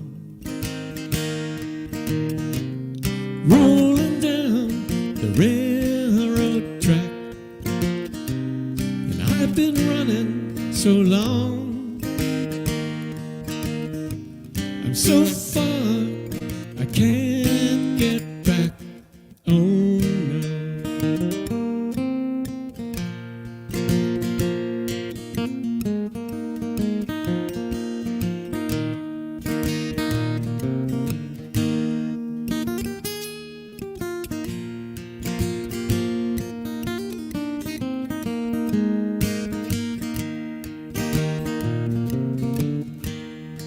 And I'm still on the run.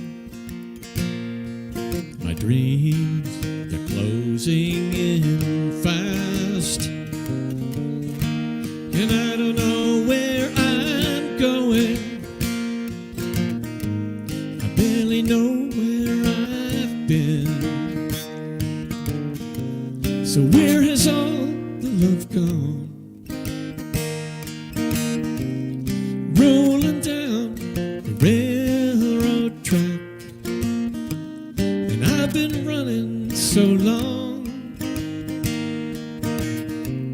so far I can't get back.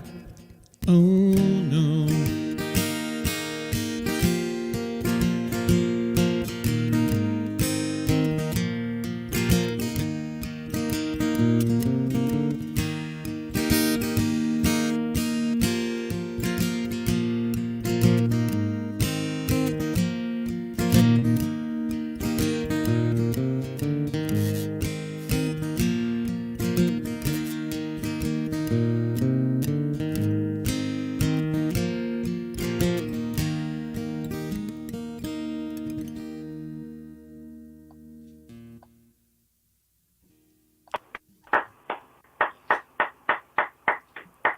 Thank you.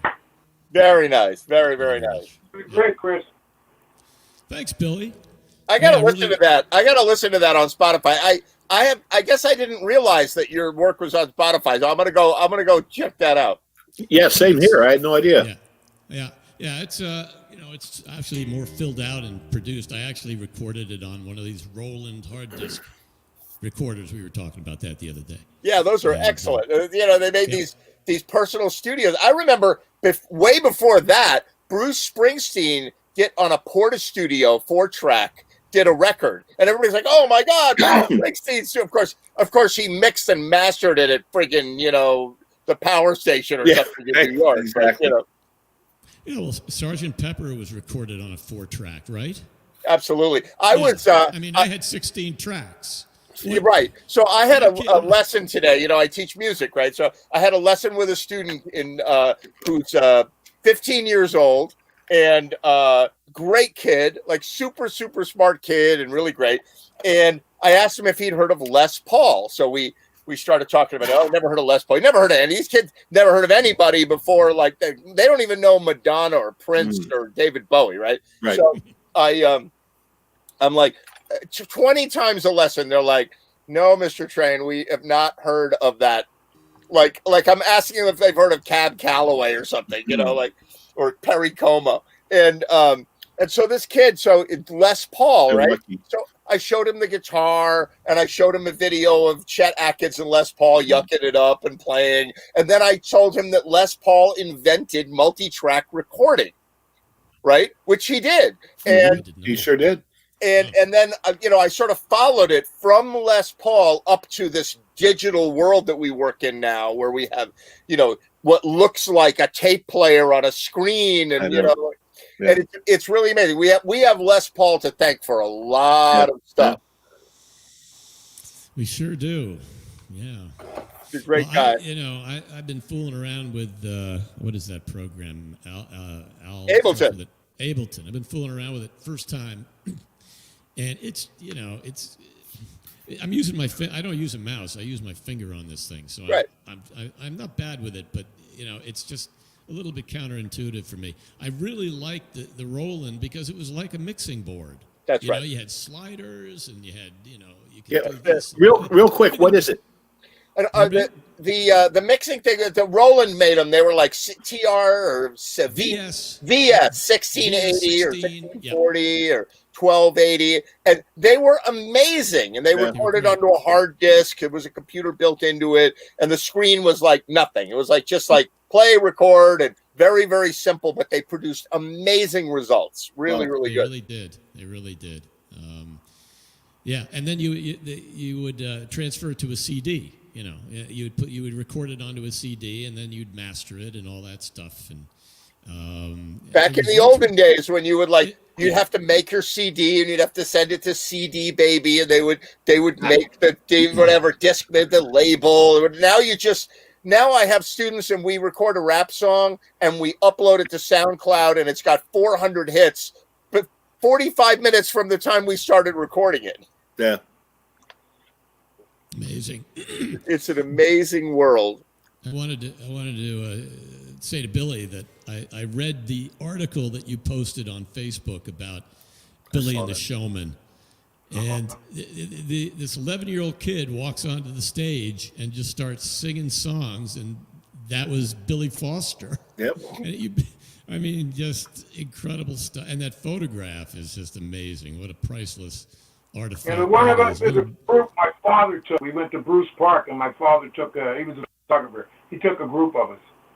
Man, it's amazing. Yeah, Billy and the Showman is one of those legendary bands that has just been woven in and out of the music scene for, forever. Right. I'm from New York, so I didn't hear about them. I have friends who live in Greenwich, and they go, Billy and the Showman are playing down at the park. We got to go. I go, are you kidding me? I know who that is. You're a legend. They are absolutely a legend in those parts down there, in the Connecticut side of the border. Yeah. I see it as age. I ran into one of the things that really fascinates me is makes me old. I ran into a young guy who told me that I married that we played at the wedding of his mother and his father. Wow. Wait a minute. When he introduced me to his father, we had played the wedding of his grandmother.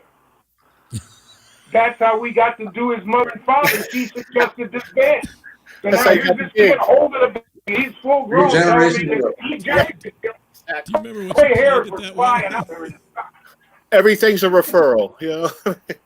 Do you Well, remember that's what what I you mean, played at but the? I that's mean, what being old is. You know, you touch so much, it always comes back in another way, without a doubt.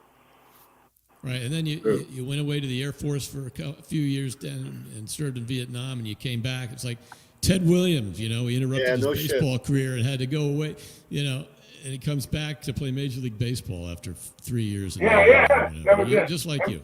Yeah. When I That's got well back, said, the Chris. showmen Yeah. were playing, the guys in the showmen were actually doing background for the Ronettes, and they were traveling around the country. But we Wow. still stayed together for the showmen as specialty gigs when we did special things. And then I started a group called Chickahominy. That's where I got that recording contract with Columbia. And then when all of that went awry, we just came back together as the band and Joe. It's an amazing gift. I mean, you've been together 55 years, or something Oh, yeah. like that. Just maybe the oldest running band in the world right now. You may have that distinction. Tull is old. I mean, Tull started in '69, and they're still playing. So that's what, 51 years, 52. Are they still playing? Oh yeah. Oh, yeah, Jethro's Yeah. still playing. Yeah, they are. Yeah, we're old. We're old. We used to have beds in the bar, PD's Cafe. We would buy drinks for the age. Oh, boy. And very few people got it right. What a run. Really, we did. There's some stories. I've heard some of the Billy and the Showman stories over the years, and I've had the privilege of playing with them before, you know, a bunch of times. And I hope to do it again. Some of them are amazing. Some of them are really amazing. The I was gonna say- WICC at the radio contest years ago, the entire state of Connecticut, all the bands joined. I think it turned out to be 320-something bands, and Billy and the Showman won. Man. So we had to go onto the radio channel and deal with the people. And what you're supposed to have won was a recording contract. It was a crock. You got to sit down with this A&R guy, and he didn't really care what you said. And then we got to play at the Barnum Festival, and we opened for the Dave Clark 5. Wow, That was the real big deal about the whole thing. You know? that is a big deal. Yeah, well, Yeah, not the really, Beatles because that in the went into a beginning. story about me getting into a fight with the bouncer, with the security guy from Dave Clark 5, and Oh, calling no. Dave Clark out. Oh, yeah, it was really funny. Very funny. Go figure. Yeah, the fights, the Billy Foster fights are the ones that I've heard about the most. I remember hearing a story. There was a gig where you went to New Jersey and then you got Oh, my God. arrested. You got arrested before the gig or something. I got arrested singing at the wedding. I got arrested. They took me to jail, and the band finished the set and came and bailed me out. Jesus Christ. And you know what? You make the Here's good? the truth. You know what I was arrested for? What? I was arrested for terrorist threatening. And you know what my Right. threat was? Damn. The woman ran the place and I weren't getting along. And I yelled at her and she went away. She came back with this goose that worked with her in the kitchen. And this is what I said exactly to the big guy. If she couldn't get anything out of me, I would eat you up and shit you out verbally just the way I did her. And I was arrested for terrorist threatening for saying I'd eat him up and shit him out. So then when the cop saw me, the band saying, "Bill, shut up." And I'm looking at the cop going, "Oh, so cannibals can't get along in New Jersey?" All the band was upset. They said, "Billy, they're going to beat him up in their cars." That would terrorize me. Yeah, right, exactly. It depends. It was the tone of the voice. It was the body language that was more, you know. When you say terrorize, I'm telling you. I guess they just take that kind of stuff literally in New Jersey, you know. Oh, well, you know, I was not allowed to play in Jersey with any more Billy Newman gigs. I got a gig, I went to a place, they got another singer. I just didn't want to go back to Jersey at all. Oh my God! And then, yeah, and then there was the story about the cop there was this cop that challenged you to a fight, and they were going to do it in a ring or what? I don't even. Oh, yeah, that was in Greenwich. The cop was from Darien. He worked in Greenwich. He pulled me over for driving the Jaguar. And I got out of the car and said, "What'd you pull me over for?" He goes, "Get back in the car, sir. I asked you why you pulled me over. You're going to have to give it. If you don't answer my question, you can go fuck yourself. Why did you pull me over?" So he said, "Don't get back." And he pulled his billy stick out. I said, "The only thing's going to happen with that billy stick is it's going to hurt you really bad. I asked you a question. This is very simple. Answer my question." He got on the radio to call for backup. And when he called for backup, I said, "You tell him you got Billy Foster on the side of the road. You ask him a question, he's not answering you." The gas sergeant was a guy I went to high school with. The other cop that came to back him up was a guy I got stoned with almost every week. So when they came, they said, "What did you pull him over for?" Now, in front of the other cops, he didn't answer, so they said, "Okay, just let it go." And I drove away. He got pissed off, and he just, every time it was on the road, he came after me. So I got in the car the last time and chased him to a fight at the gym. I said, "Let's go to the Y, bring your mother and all your friends, and we'll go to the gym and we'll fight it out and see what happens." And when he showed up, he wanted to put on those big giant boxing gloves like the boys club. I told him, "No, seed bag gloves, just the little white ones right here." I beat the shit boy. out of him. Oh, shit. Get the hell out. What? 2 punches? I hit him in the gut and hit him in the mouth. He went down, that was it. Yeah, I bet. Yeah. Sonny Liston. The Billy Foster show. One of my favorite, like I've experienced the Billy Foster show a bunch of times in my life, but I was, who was it? Was it Frank Parisi that had a party at his house? And like over by Jake's house in Fairfield. And Billy Foster, everybody would just gather. It was like story time with Billy Foster. And Billy Foster would just go on and on and on about all of his escapades with the band, with Billy the Showman. It was unbelievable. That's when people used to get together. We had fun. Yeah, we definitely had fun. All right, I'm going to play a song for you. I'm going to play a song for you real quick by my good friend Tony Bacchetta. Check this out. Yeah.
Tony Bacchetta, fantastic on GMTV. Hope you're all having a fun time of the show. Listen, on Christmas Eve is a Thursday, and New Year's Eve is a Thursday. So we're going to be doing shows on both of those nights. New Year's Eve will start around 9 o'clock. Give you a chance to get started on your alcohol and dinner. And we're going to have a show that is going to culminate in a grand finale and a ball drop at midnight and all that. And I'm going to be Casey Kasem or however we're going to. I don't know how I'm doing the ball drop, but Christmas Eve as well. We're going to have a show for all of you that feel like coming and hanging out on Jam TV for Christmas. Since we're all stuck at home because of COVID still soon.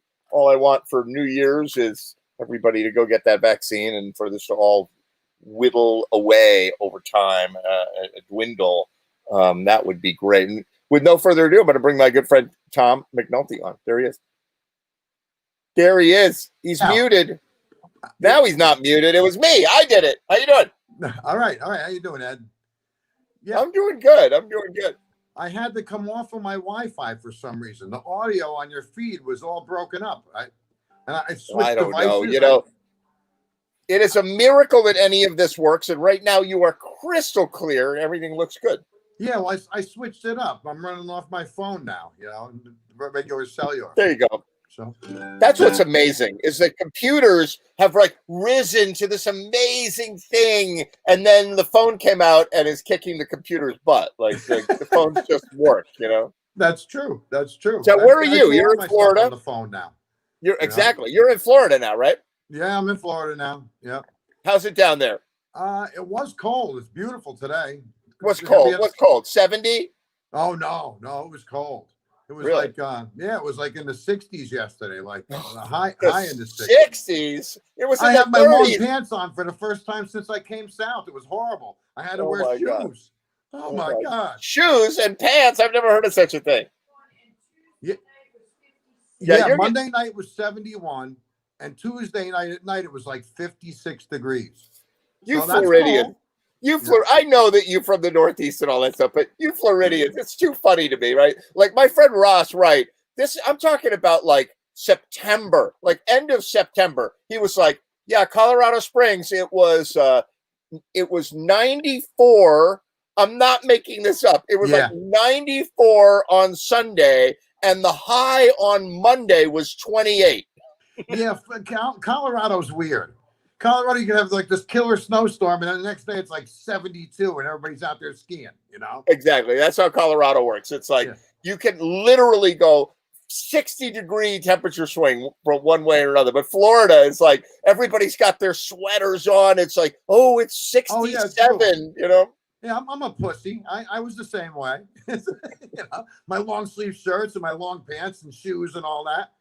I was still freezing. So what's happening down there in your area in Florida? You're in the like Sarasota area. Yeah. So what's happening now in terms of music and people being out or locked up or careful or not careful? Some of them are out and some of them aren't. I certainly am not. I think I probably did maybe 4 gigs in the last 2 months. Right. But the outdoor place, a place called Jiggs Landing in Bradenton, really great place. You play on a porch. There's lots of grass. People can spread out. It's really like it's a great COVID gig. So Denise what's her last name? Kleiner. Yeah, Denise Kleiner. She runs the place.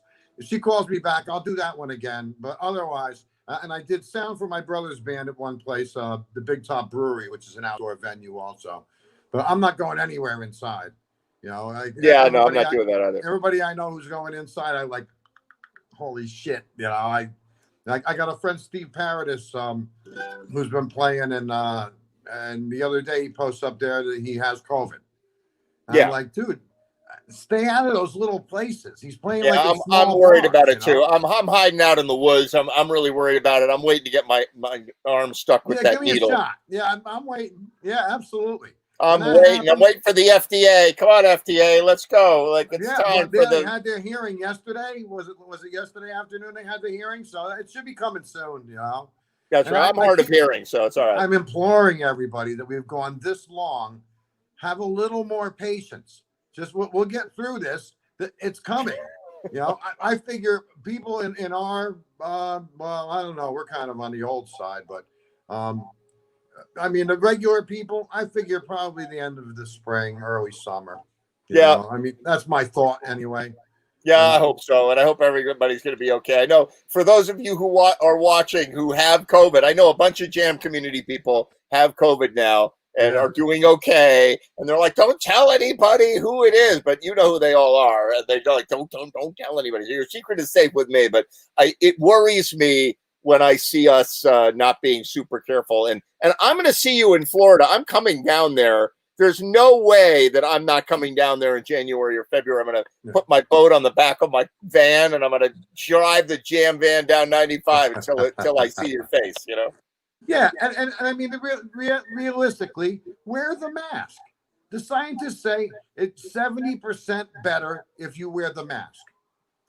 Nobody's forcing you to do anything. Nobody's taking your freedom away. It's well, like this is my rant. This is use your head. This is my rant is that what I'm in other countries, and China is obviously the pendulum has swung the other direction completely. But in most other countries, if the government says, listen, you need to wear a mask, you need to stay home, you need to not do this, you need to whatever, people are like, oh my goodness gracious, that's probably very good information. I should be very careful. In America, you say wear a mask, people go, I have to decide now whether I want to do it. You do have to realize also in those other countries, they're not doing it because they're smart. They're doing it because they're afraid. You got it. And if they don't do it, it's not a respect thing. It's a fear thing. Yep. Yeah. They're afraid of what's going to happen to them from the government. You know, the retribution if they don't do what the government tells them to do. That's right. In India, they had like big sticks, and if they caught people out in the street, they would beat them with the sticks. Yeah, right. That's not happening here. But on the other side of that coin, if the health community is telling you this is what you need to keep yourself safe, well, don't be fucking stupid. Just do what they tell you. I couldn't agree more. And in terms of the vaccine, I hope all of you realize that.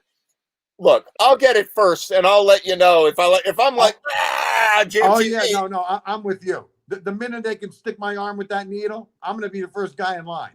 I'll take the Russian one, the Chinese one, the British one. I don't care. Give me whichever one. I'll take another one later. I don't care. If it's going to do something, then I'll do it. The CDC will tell you when it's okay. Those guys are pros. That's all they do. Exactly. They're doing it for you can't put down those people that are professional in their field, and they're proud of what they do. Just like all of us are proud of what we've done. You're proud of your music. You're proud of what you've done for your livelihood. Well, these people are no different. That's what they do, and they're professional health people, and they want to do what's right, and they're going to tell you what's good. And I'm going for it. As soon as they can tell me, I'm there. Cross your fingers. Yeah, they're on CDC TV right now. Like they're all sitting at home and they're like, "Oh, we can't go to the lab. It's like it's Thursday night. We can't go to the lab and do molecular biology." Yeah, so they're showing slides of viruses and shit like that. Exactly. All right, this cross section over here the other day, and look at that. Exactly. Oh my God. All right, do a couple songs for us. Okay, you got it.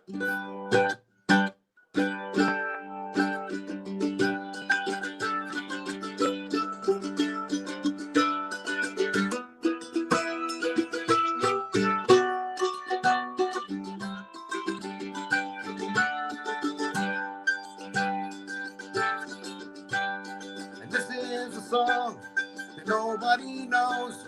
I couldn't begin to describe how it goes, but it makes me cry or laugh right out loud. It's the song that I sing when there's no one around. And this is the man that nobody sees. He wears my old clothes and he looks just like me. If he learned how to fly, he'd never come down. He's the man that I am when there's no one around. It's 4 a.m. and I'm lying in bed. Hear the tape of my fingers playing inside my head. It's heartaches and hard knocks and things I don't know. I listen and wonder, where will it go? Now this is the glimpse of the child within. So insecure, but he's still my best friend. He's just one of the boys who gets lost in the crowd. He's the kid that I am when there's no one around.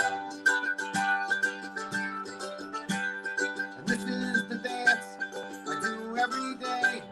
I let my feet go and I wander away. Well, I let my soul lead and follow the sound. It's the dance that I do when there's no one around. It's 4 in the morning and I'm lying in bed with a tape of my affairs playing inside my head. It's hard, it's hard, lots of things I don't know. I listen and wonder, where will it go? Well, this is the song that nobody knows. I couldn't begin to describe how it goes, but it makes me cry and laugh right out loud. It's the song that I sing when there's no one around. A dance that I do, follow the sound, the one deep inside when there's no one around. The song that I sing when there's no one around.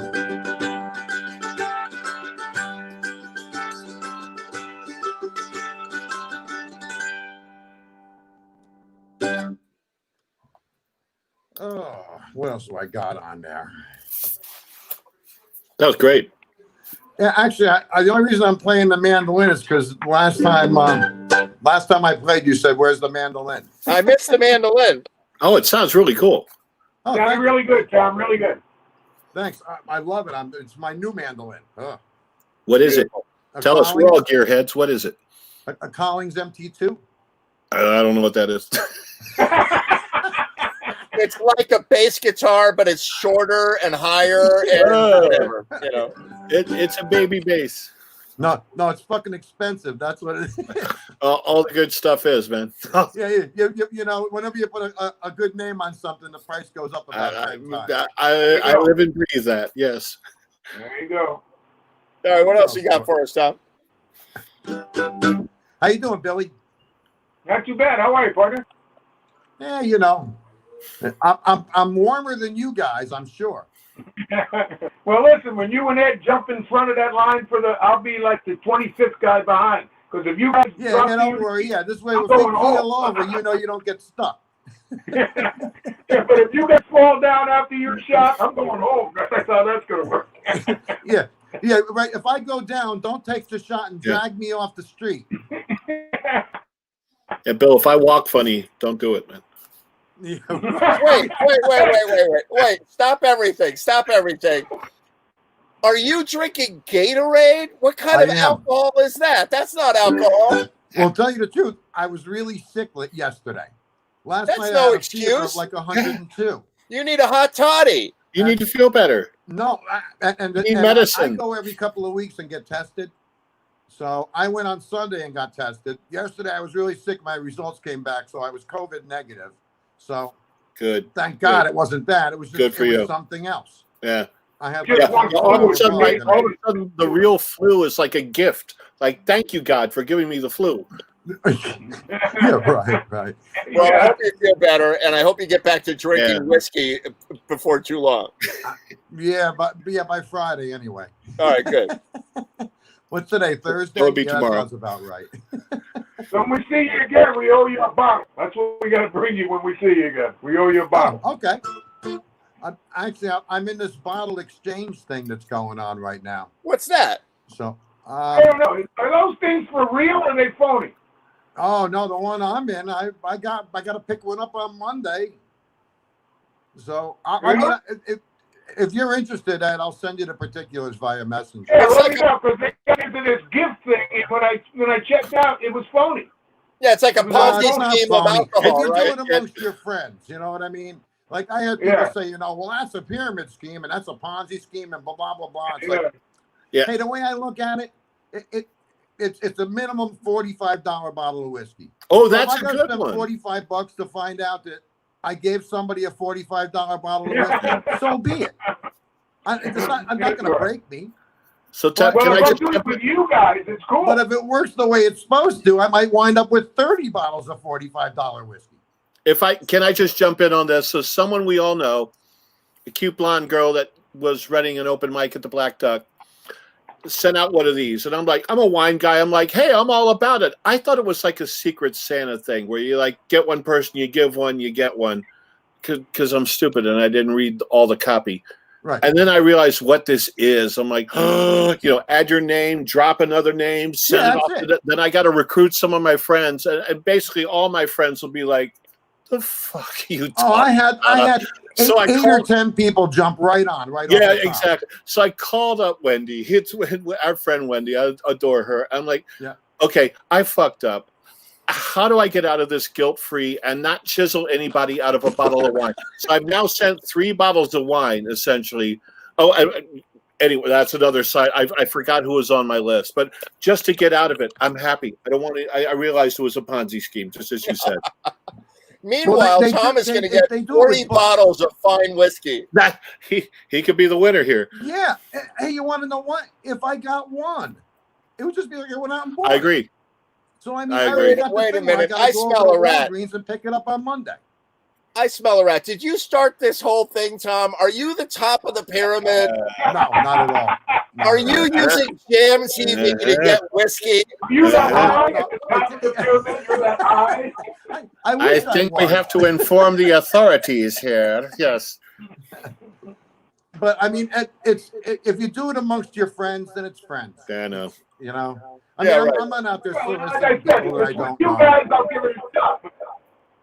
Yeah, Billy, that's where I was at. Once I realized, that's what I thought it was. Like, oh, I'll give Wendy a bottle. She'll give me one really cold. Then like, oh no, it goes way deeper than that. Like, oh fuck, what did I do? This one is for Lucifer. All you This ever one do is is buy one. All you ever do is buy one. Send it out. I know it's the housekeeping and it's the recruiting of friends who will like really come at me like, what the fuck are you? It'll be bad. I'm already mad at you, and I didn't even get your email. I understand. It never ends. Oh my God. All right, Tom, play one more for us. Perfect, Tom. All right, sounds good. I'll do a Sam Bush tune.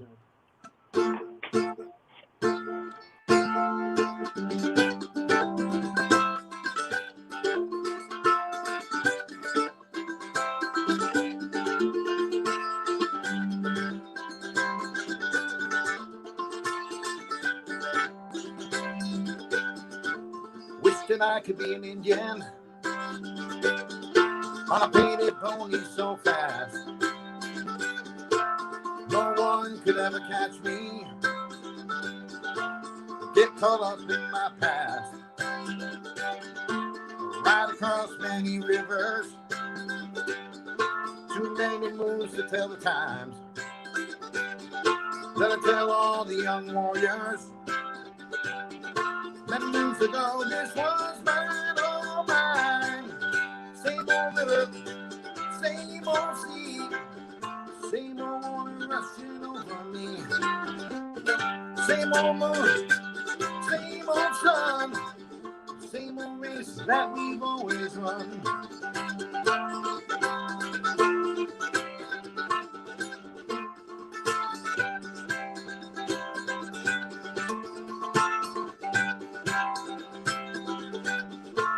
Wishing I could be a pirate,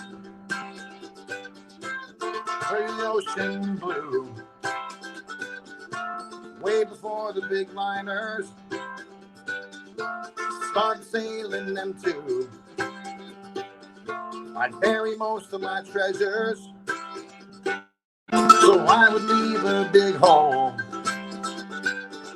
The really sense of pleasure that I get sailing free in my soul. Same old river, same old sea, same old water rushing over me. Same old moon, same old sun, same old race that we've always run. Same old race that we've always run.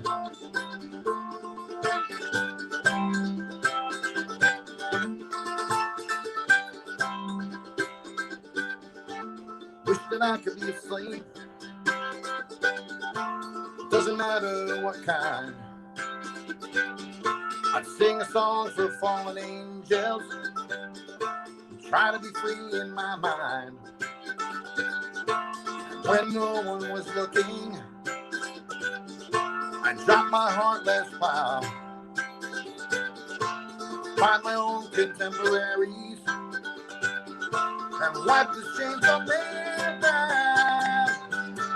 Same old river, same old sea, same old water rushing over me.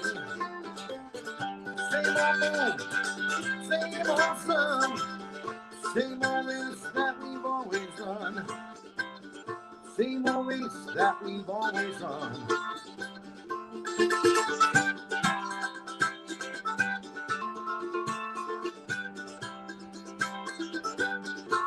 Wish that I could be an outlaw, running from the law sometimes. No vigilante against the seasons, can't help to read why. Always keep my revolver steady and fast at my side. I drive the train bound for glory, 'cause I thought I needed a ride. Same old river, same old sea, same old water rushing over me. Same old moon, same old sun, same old race that we've always run. Same old moon, same old sun, same old race that we've always run. Same old race that we've always run. Same old race that we've always run. So many things that I've never done.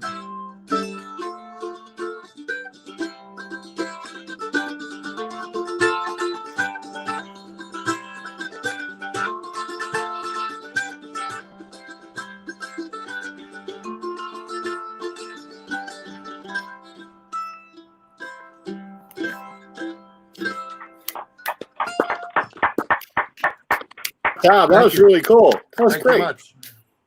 Yeah. That was really cool. I'm Very really cool. liking this thing. I bought this nice little I took it out to one of my gigs the other day and I played it and I put on some bug spray. And when I got home, the whole where my arm was like all eaten up. I was like, oh man. So fortunately I have like a buffing machine and all of that stuff. So I just kind of buffed it right out. Oh And I wow! bought this really cool armrest kind of thingy. And it's beautiful. I was watching them. Some guy makes them out in California, I think. Yeah, I'm looking at it. Yeah, but I was watching for him, and you couldn't get him. He wasn't making them. He had like a bad hand or something. He had his grandson helping him, and I kept watching. And the other day I went on there and I saw he had some up for sale, so I grabbed one really quick, and it's pretty nice. Sounds good. I mean, Sounds really good. If you look at it, he does like a really nice job with the lacquer and all of that. I don't know if you can see that. Wow, yeah, nice, pretty. That's pretty. Yeah. That's really pretty. You know, but that to your point, the armrest and the comfort is so important. The reason I gave up playing Rickenbacker basses, well, they're a pain in the ass to maintain, but there's a very sharp edge. And sharp so edge. as a bass player, when you hang your hand over, you get like this groove in your wrist after about an hour of playing, and it's not smooth. It's not fun. That's anyway. Actually, I saw a design for guitars to build a rest into the guitar. I thought maybe I'll give that a shot. Interesting. Yeah. Acoustic guitars, yeah. And anyway, you had a great groove with you did made look like that it was something mandolin was groove. There's a great groove on that song. Yeah. Oh, yeah, that's a good one, huh? Yeah. Yeah, no, serious. Yeah, Sam Bush. Sam Bush is awesome.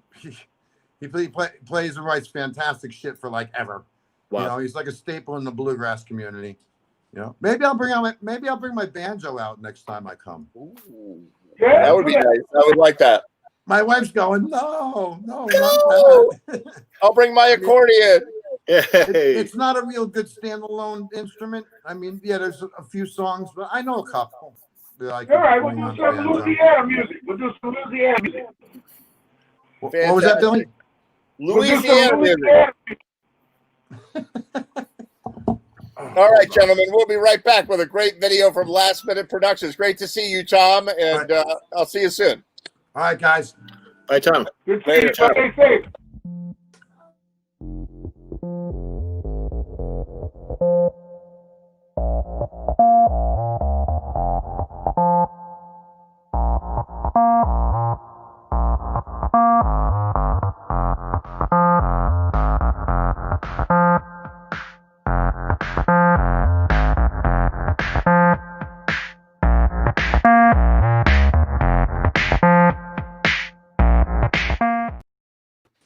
Hey, hey, hey, music video people. Oh, hey, Hey. how's it going? How's it going, you guys?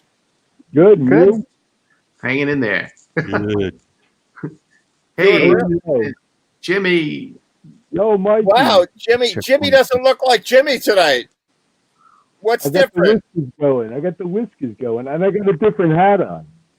Yeah, you do. You look like a whole different person there. Wow, it's incredible. It's too cold, man. You gotta wear the Gore-Tex line hats these days. You're like Jacques Cousteau or something. There you go. It's great. Different look. Hey, Winston, how you doing, man?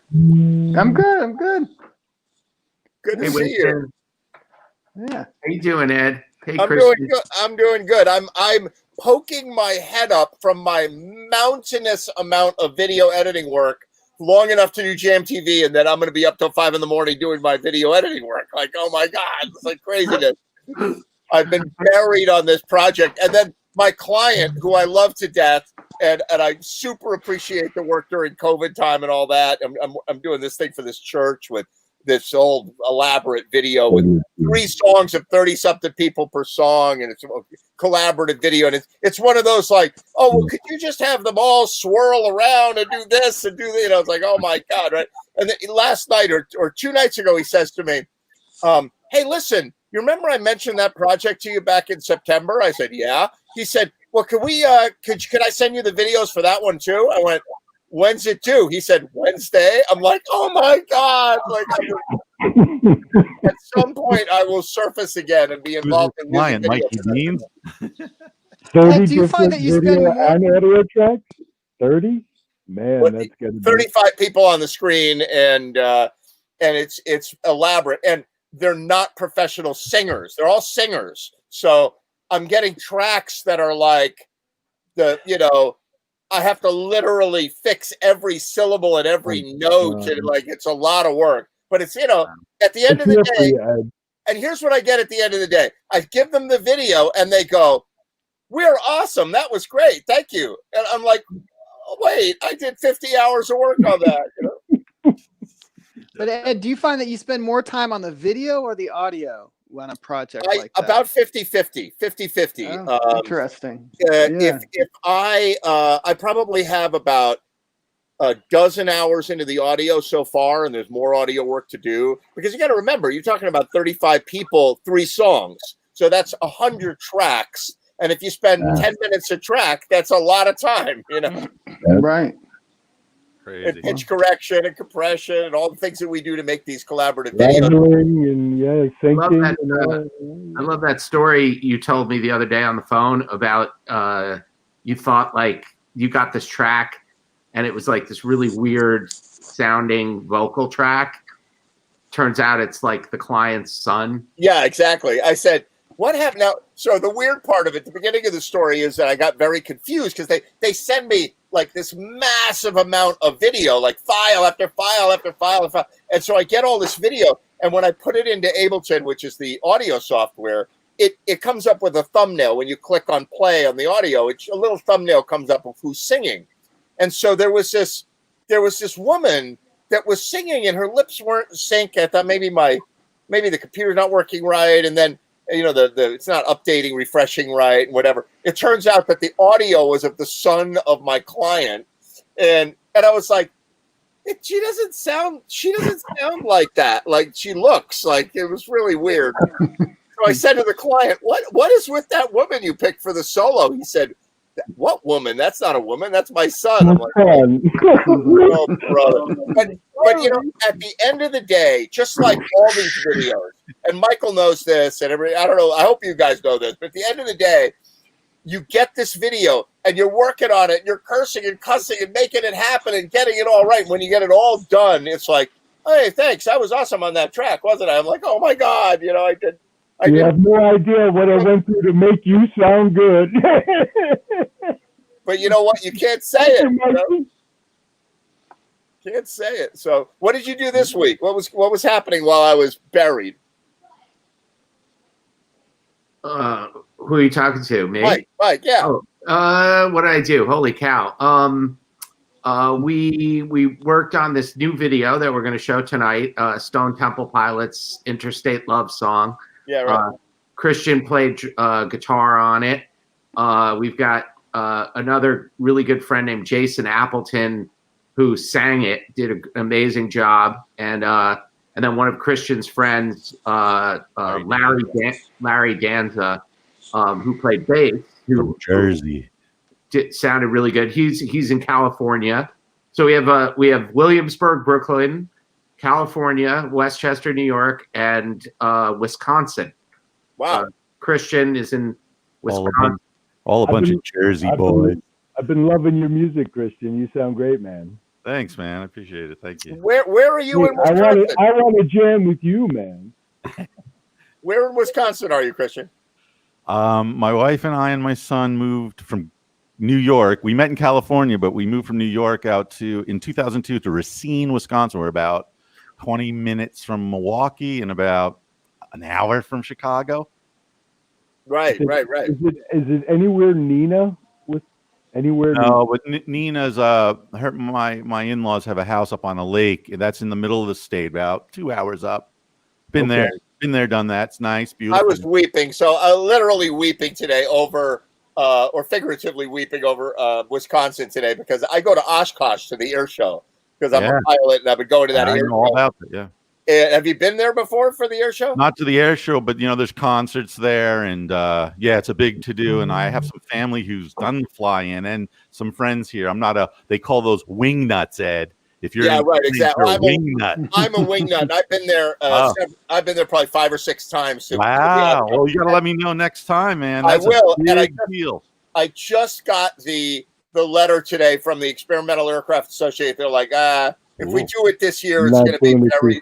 It'll still be light. It won't be whatever. So maybe the year after I'll come. I go to Wapaka. My in-laws have a house on the chain up there. So that's like 40 minutes. We drive through Oshkosh all the time. And the second week of after July 4th? Or is it end of July, I think it is. Crazy up there. And now the past 10 years, it's concerts, country concerts, rock. It's a thing now. It's crazy. So it's a thing, yeah. So I can't wait till we're all back doing music together and going to shows. And, I need some scenes, man. Absolutely. All right, I'm getting ready to play this video for you guys. And with no further ado, bring it on. Here it comes.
Phenomenal. Good job. Really Mike, nice. that was easy. There was only 4 tracks. Come on, man. I know, right? Awesome. No biggie. Isn't No biggie. isn't there an iPhone app that does 4 tracks? Like you just put them in and it just does it. Like, Put some strings to that, Mike. What's that? What? That was fun. That was really fun to do. I love, I was so psyched to get Jason Appleton to sing that. This guy Jason is just so talented. It's unbelievable. Right now, what he's doing, it's amazing. He lives in Williamsburg, Brooklyn. Him and his partner, his musical partner, go out. They bought a pickup truck. And they drive around Williamsburg, Brooklyn, and they park and they play like music they sit on the pickup truck and they play music for people like on the street. And like it's becoming a thing. Like, and they fundraise. They're fundraising to buy food for people that are like, For the don't average and stuff, right? have enough food to eat. Yeah. And they're doing like this cool music. It's just so cool. So I was just so happy that he had enough time to do it. It was kind of and of course Christian and Larry too. You guys rocked it, man. It sounded awesome. We're all friends. Yeah, it's got good energy. Alumni back in the day. We all lived in the same building in Boston. Jason had an apartment. Larry had an apartment. I had an apartment. It was hilarious. Where in Boston were you? In the city of Boston? In Back Bay by Fenway. We were all in college together. I lived in Waltham for a few years and worked in Lexington. Nice. I was going to be a Boston guy, but it didn't happen. I went to Colorado for college, and then I met a professor that came from MIT to teach a summer course to like find people, right? So we became friends and whatever. And so I was going to move and get a master's at MIT, and he called me up. I got into school. I was ready to go. I was about to come apartment hunting just before the school year. And he called me up and he said, I quit my job, those sons of bitches, and don't come here or don't go to school here. They're jerks. And I was like, wait, what? I was going to come and study with you at MIT in this like weird program. Cambridge is rough, man. You got to watch out for those MIT guys. They'll keep you up all night. They're brainiacs. Oh my God. Well, so this was in a unit of MIT called the Media Lab. You've ever heard of that? No. I know some MIT people. Yeah, the Media Lab are like, they're like artists and musicians and filmmakers. I was actually going to get a film degree at MIT, a master's in film and interactive media, and back in the ancient days, and it didn't happen. So I was like, oh, what am I going to do now? I was looking forward to living in Boston, but it didn't happen. Yeah. So I moved to New York. Beantown. A lot of great clubs in Boston. I went years later. I got to play went back with my brothers, and we played the Channel. I played the Rat. There's some classic. The Rat. I've been to the Rat. Yeah. Rat was killer. That's up north of town. Where is that? A lot of clubs. Yeah. Killer town. Yeah. Party town, college town. Yeah, for sure. Good stuff. Well, super good to see you guys. You too, man. Likewise. We're let's see. So we after we finish that, we're like thinking like, what are we going to do next? So what a surprise! Next, right? I found well, there's a bunch of stuff in the pot that's cooking right now, but like the latest thing is I found a bagpipe player that a real I saw you were looking for one. I was like, what are you looking for a bagpipe player for? Okay. I'm not going to give anything else away, but we're going to do a song with a bagpipe player, which will be really interesting. Very cool. That's coming at some Dark point. Side of the Moon, the reggae version of the reggae version of Wish You Were Here. That has a bagpipe. Yeah. Is that it? Did I guess it? And There's and a guy then on the team, JJ McCullough, runs the bar, and he has the Red Hot Chili Pipers. And they do all chili covers. They're badass. It's at McCullough South. He's got a couple bars. I'm pretty psyched for this other thing, Ed. We're working on the Hip to Be Squared jam. We're doing. Lewis, eh? That's going to be pretty fun. It's here, there, and everywhere. Yeah, really fun. And the tracks sound great so far that I've seen on that one. It's really fun to see these things developing, So right now I just can't keep up the pace because I'm like swamped and getting pulled in a lot of other directions. But I'll be back. Cool, man. Yeah. So Christian, do you want to play a song? Do you want to do anything acoustic tonight? Sure. Give me a second. Yeah, that'd be cool. That'd be very cool. I'm going to add some people in for this show. Hey. Oh, Randy, Billy. Oh, what's up? Hey, Billy. Hey, guys.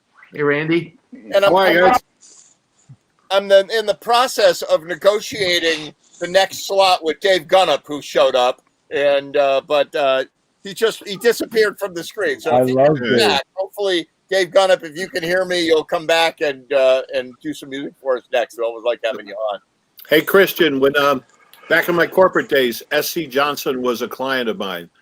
So I was in your area all the time. For those that don't know, S.C. Johnson is headquartered in Racine, Wisconsin. They have a headquarters that was designed by Frank Lloyd Wright. Yeah. Like the windows, the furniture, the desks, it's a fascinating place. Cute town, too. Nice town. Yeah, the family has a home that's like a museum now. It's called Wing Spread, and it's just gorgeous. How you still don't live there? It's so iconic. I love modern. I live in a arts and crafts home in Racine, but it's just like iconic. But I guess they grew out of it and they had it. They knew him, and that's intense stuff, Randy. Real intense stuff. Yeah, I remember one time we pulled in the parking lot, which was covered, and it's all modern. There's this green Lamborghini, something like lime green. It turned out to be the car of their marketing chief, who was Helen Johnson, daughter of that, who happened to be smoking hot in like a Chanel suit, legs, heels, everything. We're all like, whatever you say. Yeah. I don't know them. My in-laws, my father-in-law worked on their Falcon. They have, Lear jets and Falcons and helicopters. And my mother-in-law, there's a thing called the Golden Rondelle. She gave tours there in her professional career during her life. Yeah, the town. Yeah, there's a lot of stuff. Racine's I'm from New York. I'm born on the Lower East Side of Manhattan, but there you go. Racine has this rich manufacturing history. Yeah. At the turn of the century, so much stuff was invented. It's like you're walking back in time in some parts. That's right. Really wild. Yeah, it's really wild. I've learned a The lot. reason I asked you about Nina is because Kimberly Clark. Yes, I've been there too. Yep. Big customer of ours. Sure. Yeah. It's not as exciting as Racine. No, it's not, and it's harder to get to. You got excitement anywhere you are. That's right. Exactly. So, Christian, what have you got for us? Yeah, I'll dedicate this one to my brother Craig. Nice. My brother Matt. And my brother Michael, who's moving to Alaska.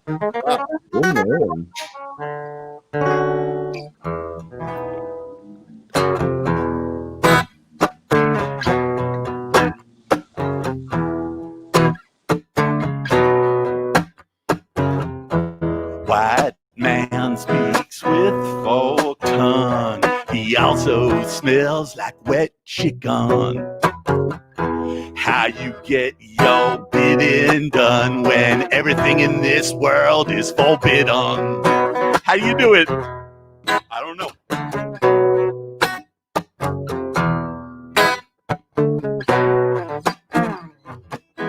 Now we're dancing to the beat, even though it's to a different drum. If you go protest out on that street, for sure the cops will come. Yeah. Stranded kids, we got bit by this. There was nothing that you did. Stranded kids, we got bit by this. Now all you got left is hidden.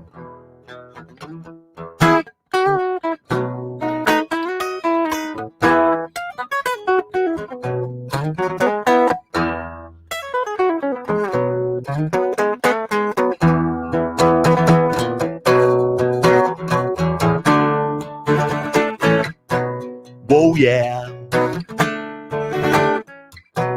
Whoa, yeah. Whoa, yeah. Some left standing on their feet while others are lying down for pleasure. If you ain't dancing to Mikey Bean's beat, well, he'll add one more in just for good measure. Yeah. Stranded kids, we got bit by this. There was nothing that you did. Stranded kids, we got bit by this. Now all we got left is hidden. Stranded kids, we got bit by this. Stranded kids, there was nothing that you did. Stranded kids, we got bit by this. Now all we got left is hidden. I said, now all you got left is hidden. I said, now all we got left is hidden. I said, now all I got left is hidden. Whoa, whoa, yeah. Stranded kids. That was cool. Woo, nice. Very nice. Very nice. I improvised most of I was that. playing along. That's a little ditty I wrote. Yeah.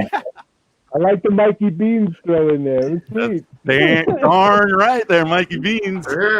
You ain't rocking his beat and make you. I'm trying to remember what a wet chicken smells like. I'm still stumbling from the first line or first That's second line. Really? You When I get develop half a web the series lyric, for That was unique.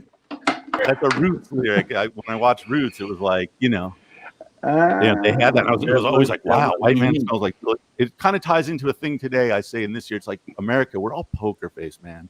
I love when Dave Chappelle makes fun of me or white people or Asian people or just blacks. It's like we all need to laugh. We need to laugh at ourselves and keep that sense of humor. We're all like poker faces. They're like, don't call me a cracker. Don't call me whitey. Don't tell me I smell like white chickens. Like, man, that shit's funny. So that was where that's the origin of that. I rewatched recently the very first Richard Pryor in concert movie, which is around 78, maybe 77, maybe earlier. It is it's masterfully funny. It's ridiculous what he crafted and his pacing and his.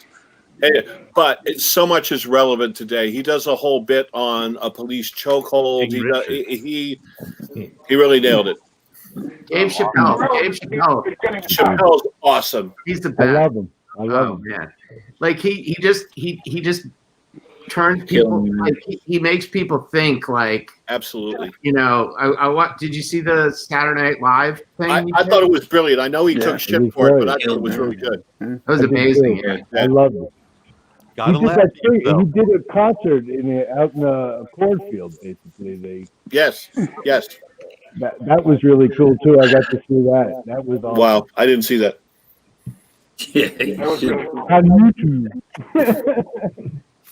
All right, you guys, really, really super to see you. I'm going to bring my friend Dave Gunn up right after the break. Great to see you guys. Fantastic work. We love Thanks, Dave. Ed. Good job, Mike. Take care, Fantastic. Great job. We'll be right back with Dave Gunn. Good job, Mike.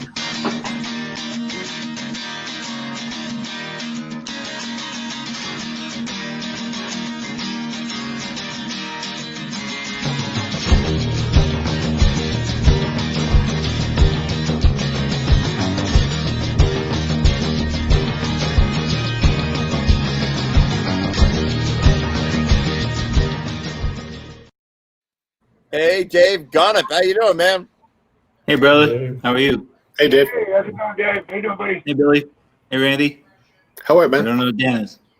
Oh yeah, Dennis. Hi, Dennis from Utah. He moved to Utah just in On a time transplant. to to like get totally ingrained in the jam community, play with a whole bunch of bands, doing all kinds of stuff, and then COVID hits, you know? Yeah, the goal was to explore the Northeast. Yeah, well, I know this part of my apartment. How'd that work part of out? apartment. Yeah, and I had to actually thank Jimmy McGuire, who has left the building because he seemed to like my stuff the last time I was here a 3 weeks ago, and he's gone, so I can't thank him. Yeah, no, he popped out. He's probably watching the show. Yeah, okay. So how you been doing? This is an early night for you, 10:19. Yeah, you show up at like 11:20 usually when you're done recording at Carriage House. Yeah, producers are funny people.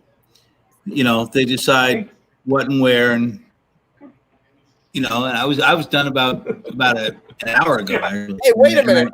Are you in Connecticut or are you in St. Croix now? No. I'm in Connecticut. We leave in 3 weeks. Okay, good. But COVID's down there too. I'm playing one club that's open, and I'm playing it a couple of nights a week. But this damn thing it's got us by the balls. It's really taken the soul out of the country. I should probably turn this television on and sing something.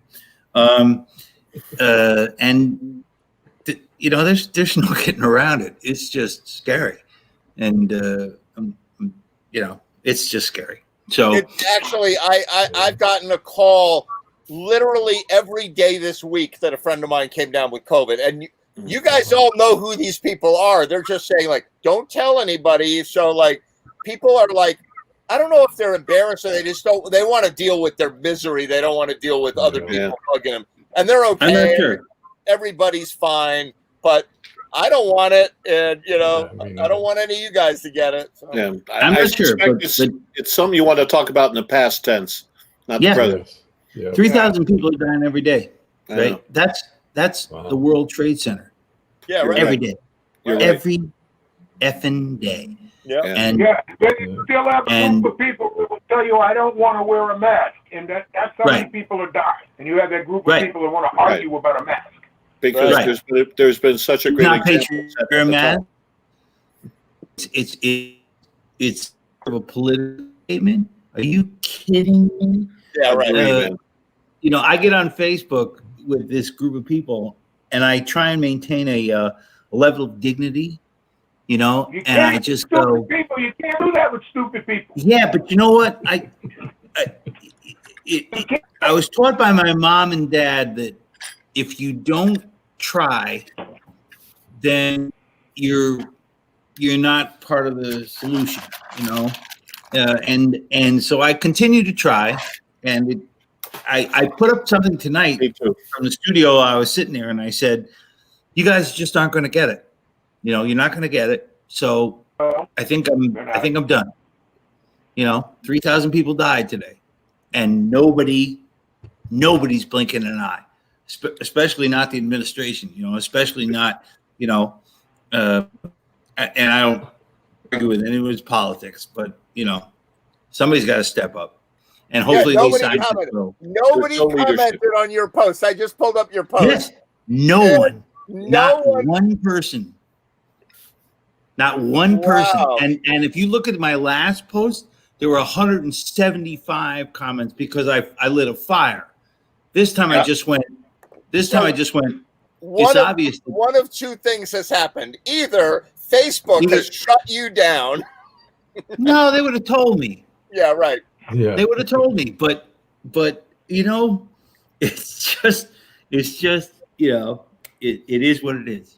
I'm famous for starting dumpster fires, just like you described, and you and I are on the same page. So yes, I'm with you. You can't. My parents were like your parents. Give everyone a shot. Everyone gets an even break at the beginning. Give them the benefit of the doubt when you start. But when you stop with that and it bounces off them or goes over their head, that's it. That's it. It's like, hitting a then you gotta let it go. Then you gotta let it go. Yeah. Anyway. When you have to turn and walk away or punch them out. Well, that's it. And you and I have both been there, Billy. Yeah, on both sides. That's right. I've walked away a couple of times and I've gotten hit a couple of times, and I'm good for both. I'm good for both. Anyway, I didn't mean to politicize your. That's all right. Yeah, you can't help but do that today. You can't help it. Let me check the rule book, the Jam TV rule book. Yeah, check that rule book. Yeah, you're If allowed I'm out to of do bounds, that. I got to pay a fine. You're allowed So to do that. so anyway, I'm going back. I'm going down in 3 weeks, and from what I'm told, it's going to be okay. But it's the same as here. They're going through the same thing. This is a pandemic, It's which fucking means everywhere, man. Everywhere. Effing why. So I don't care if you're living in La La Land, you're still gonna have to deal with it. There's one. But my club is open, so I don't care. There's one big difference from here to St. Croix is that it's 84 degrees in St. Croix right now. And actually that helps diminish the issue. And you have to take a COVID test 3 days before you go to get on the plane. And you have to take a COVID test the day you get there to get on. And I own a house on this island. Yeah. And it doesn't matter. It means. But it sounds reasonable. Doesn't that sound reasonable? No, I'm totally on board. I'm totally on board. But this is where we've come to. Now, this vaccine that I'm watching, while I was watching you guys talk and stuff, I'm watching, the television, and it seems like we're getting somewhere because the scientists have gotten somewhere. And, I'm going to be down there for 4 months and I won't get a COVID shot down there for sure. I will get one up here. So I'm going to have to survive for 4 months being me, which really is not a good idea. Sounds like they're coming quick, though. You might be able to get one before you leave. You never know. Anyway, I didn't mean to, No, that's good. Do a song for it. Redeem yourself. Do a song for it. We like your stuff. We like your stuff. Play something. It's Christmas time, right? It's Christmas. I mean, it's almost Christmas, and nobody's going to get to be Christmas this year. With your family. We have a Christmas Eve party every year with like 70 to 100 people, and are all musicians, and they come and they sing, and everybody loves it. And we can't have it this year. Yeah, right. So I'm going to ask Ed to teach me how to do this Zoom fucking thing so that I can have all these people that wouldn't come be there, But anyway, I got to take my glasses off because I look like an idiot. It's a Christmas song.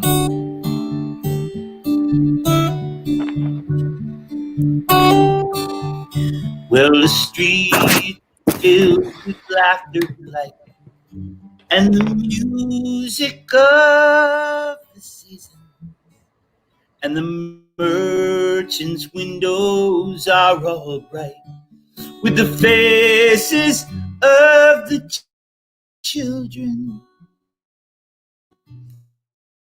and their families darkens and freezes. They'll be gathering around their hearths and tables, giving thanks for God's blessings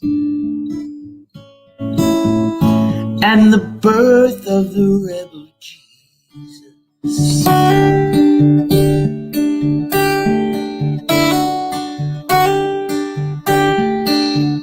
Well, they call him by the Prince of Peace, and they call him by the Savior, and they pray for him upon the seas, and in every bold endeavor, and they fill his churches with their pride and gold, while their faith in him increases. But they've turned the nature that I worship him from a temple to a robber's den. In the words of the rebel Jesus.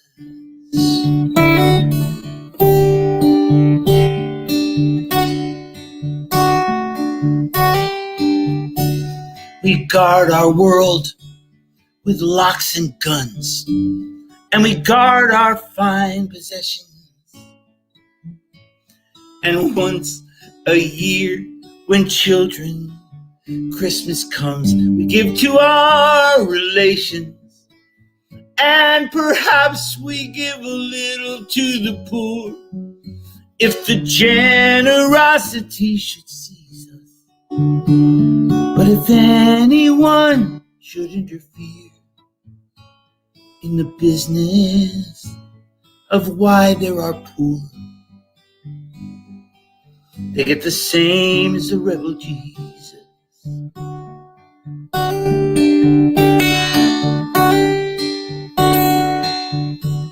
But pardon me if I have seemed to take the tone of judgment, for I've no wish to come between this day and your enjoyment.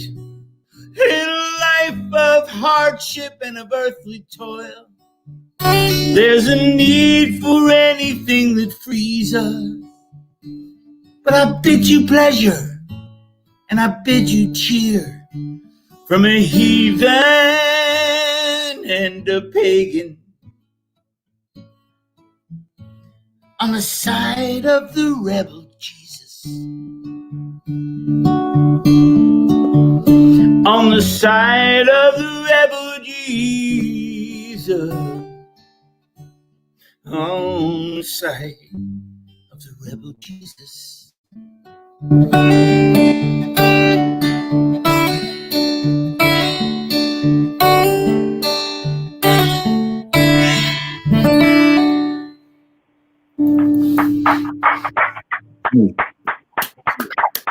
All right, yes, very good, man. Very good. Always love hearing you.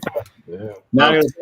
That was beautiful, David. Thank That's you. good. I fucked up a whole bunch of stuff in the middle of it, but I got through it. I haven't played that song since last. Yeah, we're going to mention that. No, we want to review that. You're fine. We don't know, don't care. It was great. Okay. Yeah, it sounded awesome. Then I'm good, but I'll between me and God, and that's the only person I sing to. Johnny Montagnese once gave me one of the best compliments I ever got. And you guys don't know Johnny. I know Ed does, and Billy, you might know Johnny Montagnese, who owns the Carriage House. He plays drums for us, and he once said that, and this is the truth. I sing for me and God. That's it. I don't care if anybody else is in the room. And Johnny got up one night off the drums, walked up to the microphone, and he said, "Every time you play with Dave, you feel like you're playing in Madison Square Garden, because I only know one speed. I only know one speed, and so does Billy. You only know one speed. You play it, and I play for me and God. So, it's good or bad. It is what it is. Yeah. I'm more into the song and the music that I'm doing than I am into the audience. It's afterwards, at the end of the night when I leave and they say it was good, that's when I recognize them. Other than that, Other than that, you don't even hear them. Yeah, I'm into the making of the music. That's It's the key to life. If you're going to be a musician and you're going to be a real live musician, you better not care what anybody else thinks. Because if you do, you have wasted your time. True. That's true. That's absolutely true. Amen, brother. The only people I care about are the people that I look up to as my mentors. What? Really froze up a little bit there. Oh, I think we're losing Billy. But hey, listen, Dave, are you going to do another one for us? Yeah, I will, but I don't know what it is. All right, you think about what it is, and I'm going to show you. Break? That'd be good. I'm going to play a clip. Watch this. Okay, good.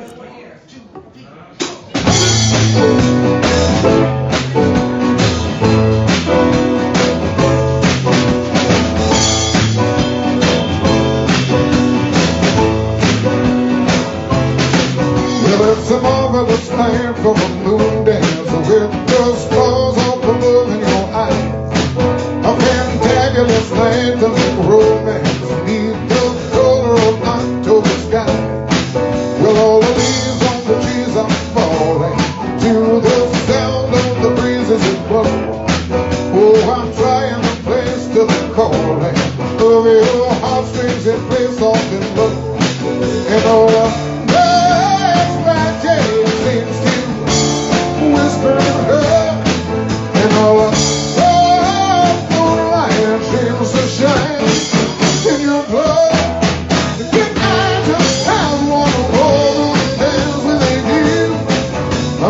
love. Can I just make some more romance with you, my love? Well, I wanna make love to you tonight. I can't wait for the morning to come, and I know that the time will be just right.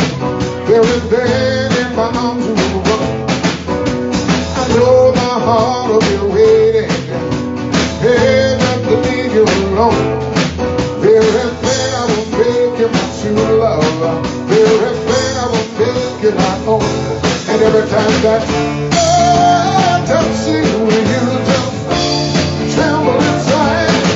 And I know how much fear you would when I get out of power over with you, my love. Get out of make some more romance with you, my love. Will.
Thank you.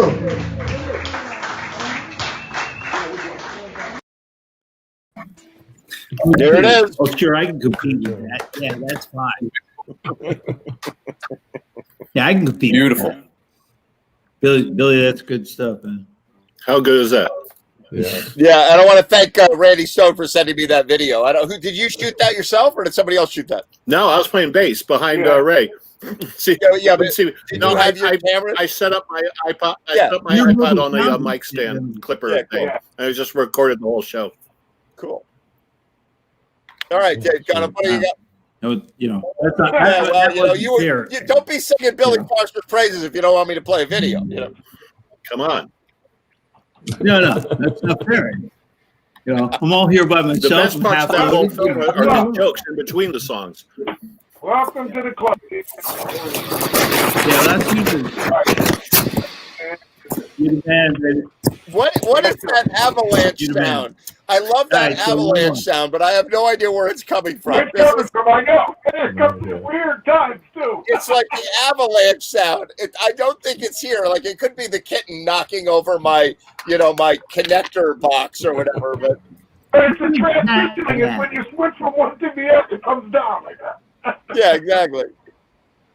I have no idea. Seriously, and how I many have two. I have Munster, my little boy, who's like 15 weeks, and then I've You got only have Picky, two? and they are like both internet stars. You know those guys. And a bear. He has a bear too. Yeah, it's only two. They believe me, they got a lot of personality. Those guys. What's the Instagram, Ed? Yeah. You know what? Somebody said to me the other day, "You got to have an Instagram for those cats." I'm like, I don't even really know. I don't get Instagram. You'll have to coach me, Eric. Coach me through Instagram for my cats. It's pure cat vanity. That's all it is. Yeah, there you go. Yeah. Wow. That's it. Okay. So anyway, yeah, go ahead. I'll do one more, and I'm leaving down to the island. And I think I did this once on your thing, but I'm not sure. I went down after Hurricane Maria hit St. Croix. It just took the island out, and I went down in November. And it hit September, late September. And I went down in November and power was still out everywhere. And you had to bring cash. You had to bring cash everywhere because there was no electricity. So credit cards were worthless. So there's a grocery store called Pueblo, which we go to. And I went in. I was all alone. Diane didn't even come with me. I went down just to play. On a generator for the FEMA guys and you know the National Guard guys and stuff. But I walked into Pueblo, I got my stuff, and I came out, and I went to the library to look for a book because there's no electricity, so you better read. And when I went to the library and I reached for my wallet, it was gone. I mean, it was gone. And it had like $500 in cash in it because cash is king, you know, I mean, down there. And I haven't sung this song in a very long time, so I hope I don't fuck it up. But I lost everything. And not only that, I can't get off the island, you know, without my license and stuff. So I've got a real problem on my hands. And I went to bed and I said, well, you know, God is what God is, and you know, somebody found the money and they need it more than me, and I'm trying to rationalize it, and I actually did. And I was asleep, and 11:30 the phone rang, my cell phone rings, and I answer and I say hello, and he says, this is Officer, I don't know his name. He said, I'm with the Frederiksted Police Department, and I have your wallet. Oh, wow. And I said, really? I said, in Frederiksted? He goes, yes. A Crucian woman turned it in. She found it in Christiansted, but she turned it in.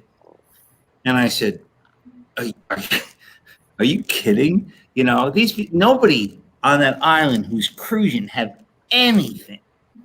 These people are, when I say poor, you don't, I mean, the only good thing about it is it's warm. So poor is better warm than it is cold. Yeah, there is, yeah. But so I said, can I come get it tomorrow? He said, yeah. And so I went to the Frederiksted police station on the other side of the island, and my wallet was there with $500 in it. Wow. And I said, yeah. And I said, can I have the woman's name who turned it in? Yeah. And her name is Marie Consuela, and she is a Crucian. Her family's been there 3 generations. And I called, and I had her number. So I called her. And I said, thank you so much, you know, for this. And she said, you know, you don't have to thank me. It's your wallet. It's your money. And an American woman had actually driven her to Christiansted because there was no groceries in Frederiksted. She found my wallet on the ground, and she said to the American woman, you know, there's a wallet here. And for however it worked out, they took it to the police station. Goodness is goodness, you know? And I I said to her, you should have, taken the money and, dropped.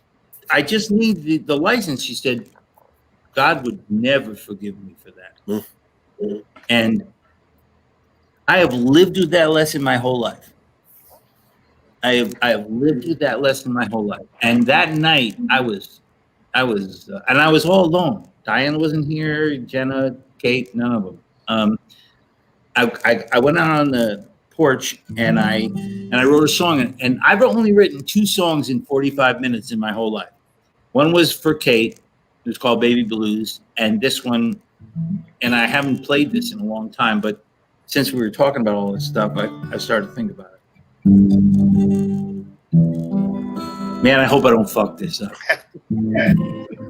Simple act of kindness. It's something from the heart. Standing up for someone else. That's a place to start. Rushing by the hand of God. Oh, I'm gonna fuck this up. The simple act of kindness. Nope, I'm gonna blow it. I haven't played it in forever. Act of kindness. No, that's not right. What is it? It's a simple act of kindness. Something from the heart.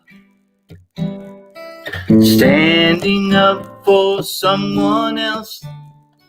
That's a place to start. It's like brushing by the hand of God. And once you have been blessed by a simple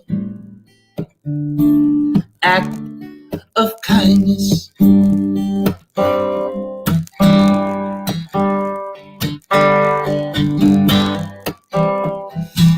Where did I get a hand to hold?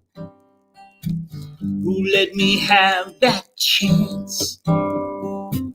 Why is it some can barely walk and I got to learn to dance? How is it that it took so long to see a simple light shining in my face between what's wrong and what is right? It's just a simple act of kindness, something from the heart, standing up for someone else. That's a place to start. It's like brushing by the hand of God. Once you have been blessed by a simple act of kindness. Oh, what is wrong with me? I didn't know.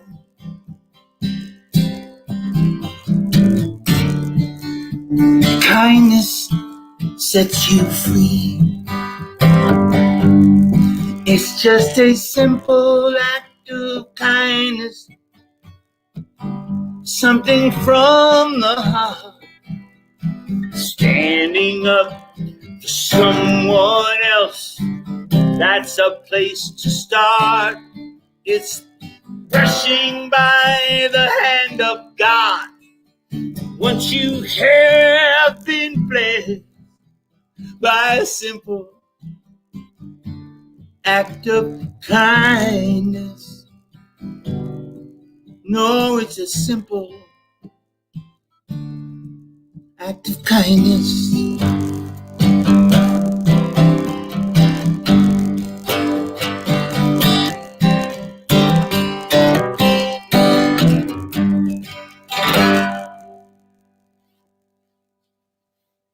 Yeah, man. Thank you.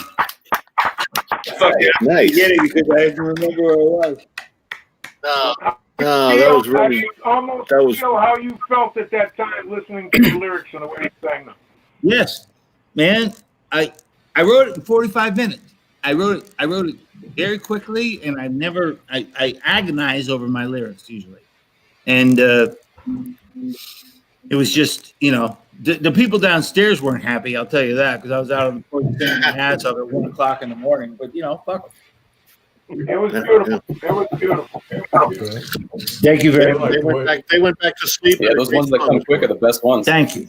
I appreciate it. I really do. And I'm glad I could. The next time I do this, Ed, I guarantee I'm not here next Thursday. So next time I'll be in St. Croix. All right.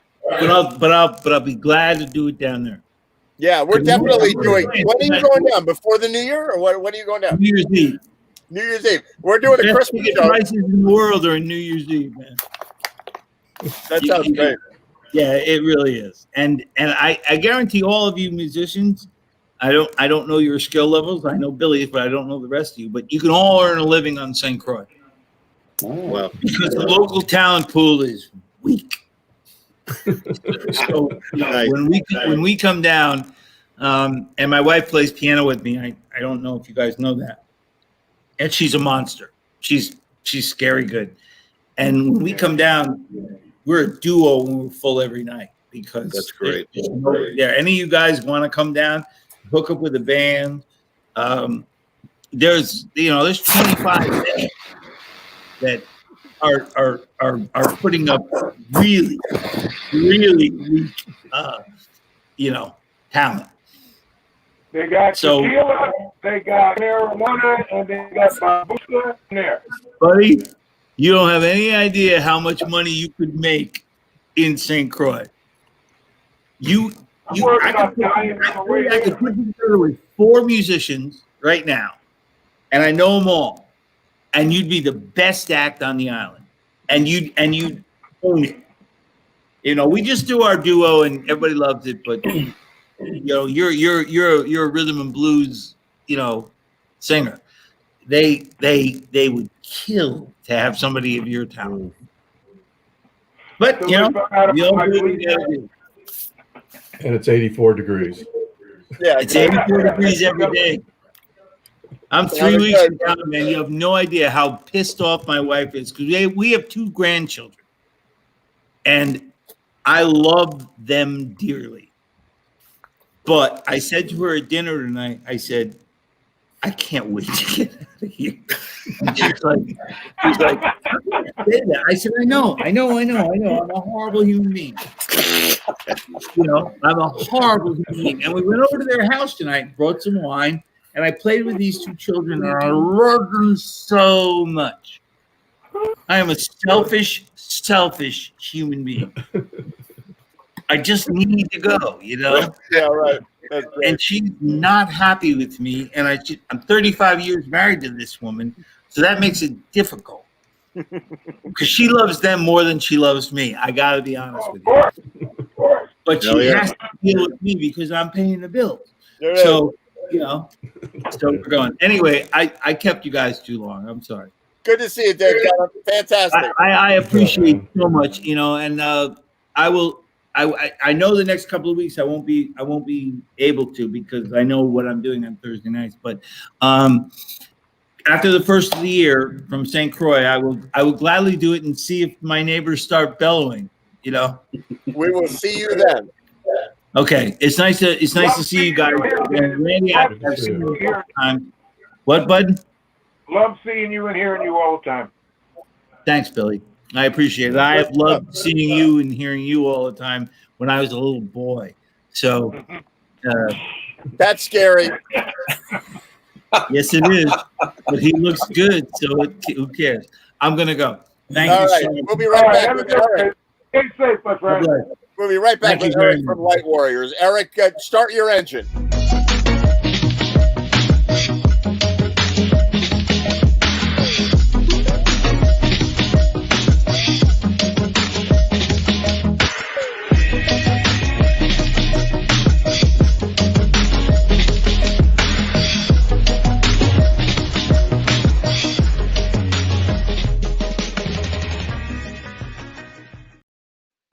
Hey, Eric, how you doing, man?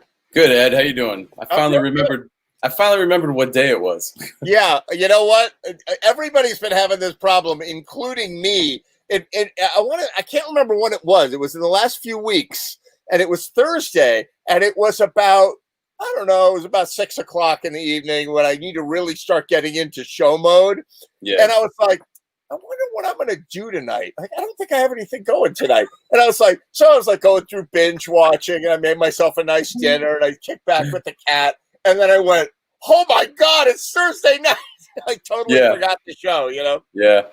I don't know. There's something about like the latter half of the week where things just kind of start to blend, and I don't know why that is. But some days I'm like, oh, it's Wednesday or it's Friday. Like, you know, it was a great week. You know, hey, let's get ready for the weekend. And I don't know. It's COVID times. It's the Rona. I blame it on the Rona. The Rona. You got it. Exactly. So what are you going to do for us tonight? You know, it's interesting. I wasn't planning on doing this because I still haven't quite landed on the vocal yet. But this is a song I've written in, you know, during quarantine. It's just like these times I've been playing a lot of acoustic. I'm starting to play with my do finger picking, which I've never done. You know, and so I figure I'd give it a shot and hopefully it goes well. All right, take it away. Yeah, it's called "Oh My My." Fantastic.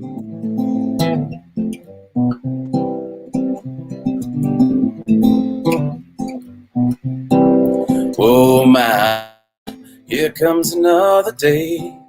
Wake now, rise. Light is on the way. Think I caught another beam shining in my eye. Seems we need a place to leave all the past behind.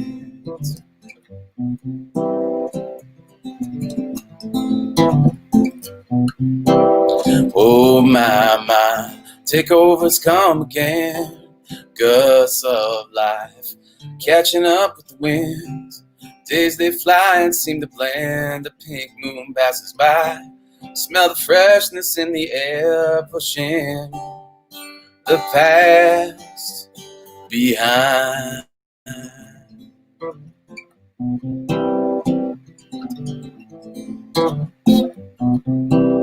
Oh my, it all seems so clear when we just smile. An end is almost near. It's nearer than it's ever been. It's nearer than the sky. Take one step now, look and see with all the past behind.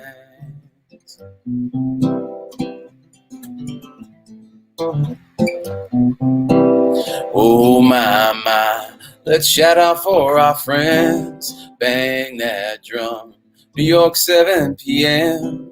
Bang it loud and bang it clear. Lift yourself up high. Release the fear that lies within from all the past behind.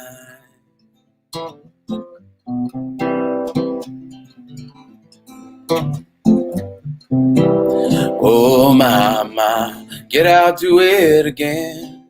Change ain't come if we don't put in. Every whim has been exposed, see it clear, don't hide. Wash the dirt out, wash it clean and frame the past behind.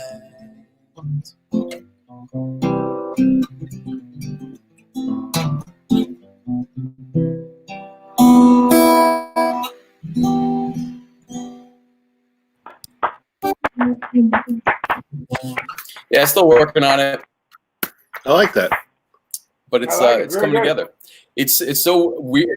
It's so odd for me to sing with that very, you know, rhythmic finger style, and it's not natural. So I'm kind of working through that, but it's a lot of fun. What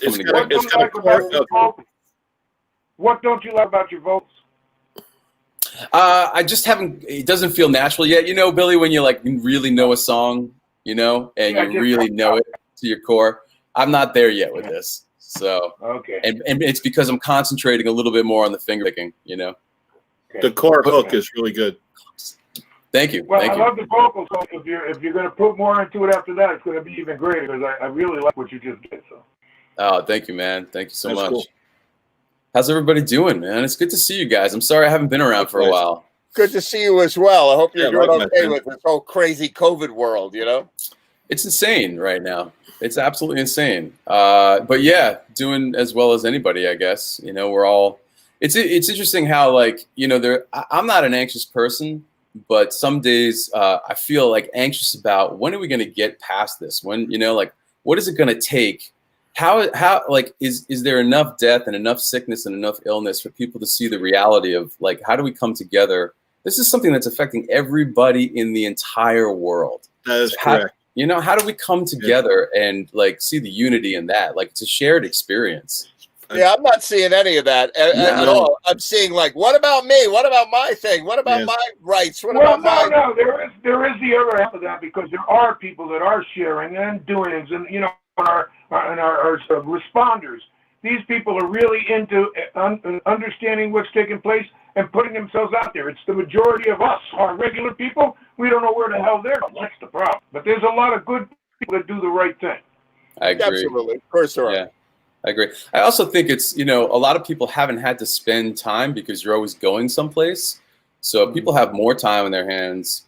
You know, you're being reflective or introspective, and a lot of people haven't dealt with their own stuff. They haven't dealt with their families. You know, they haven't dealt with relationships in these ways, and there's certain pressures that happen. I mean, we had a pretty full house. We had a lot of my family who was living in the city. We had, you know, 5 people join my wife and I in our house during the early days, and you know, that was, we just said we just want everybody to get out and not, like, be at each other's throats. So what is it going to take for us to compromise our own lifestyles, me included? Like, I could come down and jam it all the hours of the night. You know, I had to pick and choose my spots.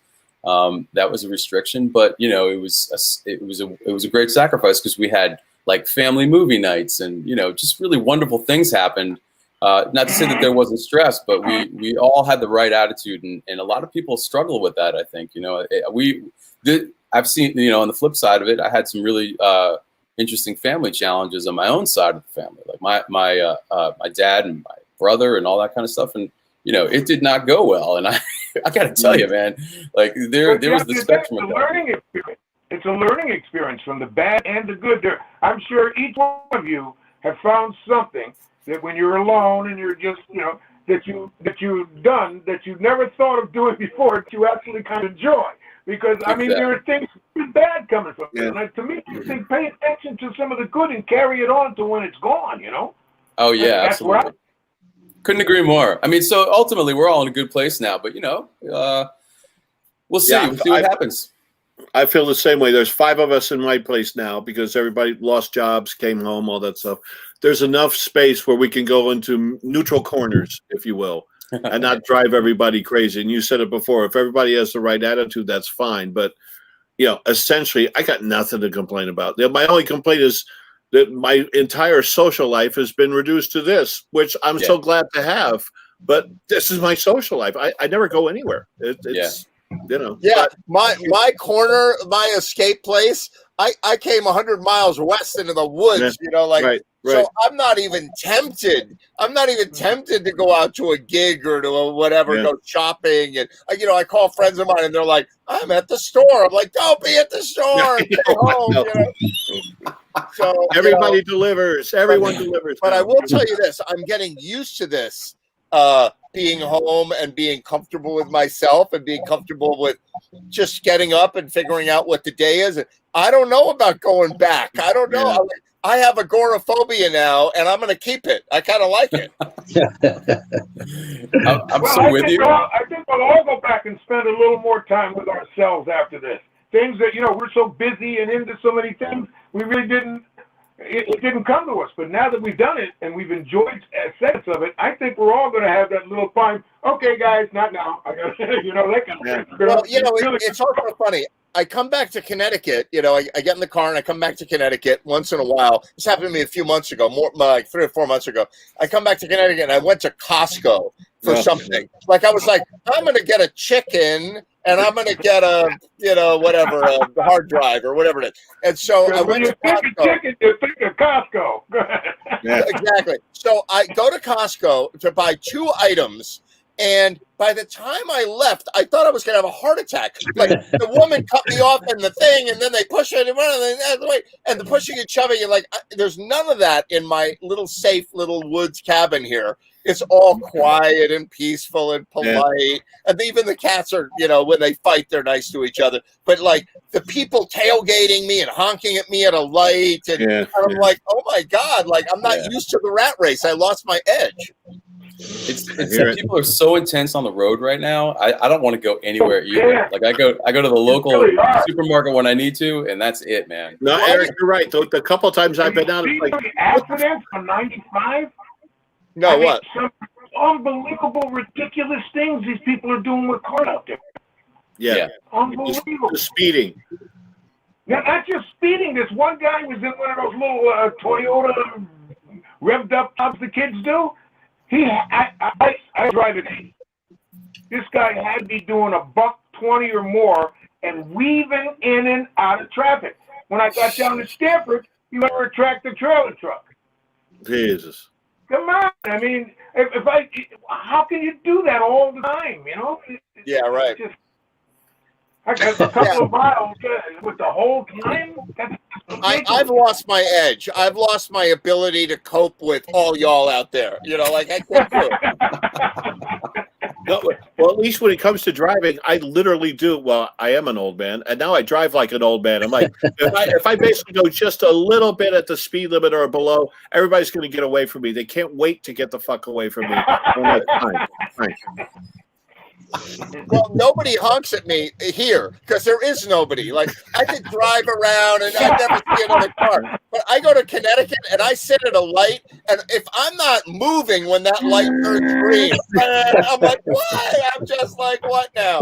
Yes. I don't know. Yes, welcome. How's your pet bear, by the way? How's who? Your pet bear. He's sleeping. He's hibernating. Yeah. So listen, this is actually serious business. I would walk out of the house, right? Like I would walk out and I go to the car and I go get stuff. I take a walk down to the lake at night. Then after I saw that bear in my porch, I was like, I am never leaving my house again. I am never. So he was about 400 pounds. He was double. I saw a size. picture. It looked really big. It was big. And so, I'll be like, oh, I forgot a grocery bag in the car with my dinner. And I'm like, oh, God. So I go outside and I with a big bright light and I'll be like, hey, bear, I'm here now. I'm like, oh, the bear. But now he's asleep, so I don't even worry about it anymore. I go outside, do whatever now. I'd be sticking my head out of the door, smoking, and hey, boo-boo. Hey, boo-boo. They don't want to hurt you, but if you when I saw the bear in my porch, I literally walked outside in my slippers and my boxer shorts, and that's it. And I looked at the window. I have this long porch, like 30 feet by 10, and I looked at the other end, and I'm like, oh, look at that. The wind must have blown the cat bed over. And I was like, wait a minute, the screen is torn to shreds. Yeah. And I turned around and 8 feet away from me, he was there, and he was like this. He was like, and I turned around, and I'm like, holy God. And he took out the window, and I was like, oh my God. Wow. What do you have that look like into the screen? It wasn't me. And he's telling the same story. He was like, there was this guy, and I was sitting there eating granola bars, and he came out. Oh, I didn't know what he was going to do. He's telling his friends, yeah, does an Ed train shit in the woods? Yeah. Yes, I do. So, hey, Eric, you got another song in you for tonight? Sure. Yeah, go for it. You want to hear a Dylan tune, or what do you guys want to hear? Light Warriors tune? Yeah, or a Dylan.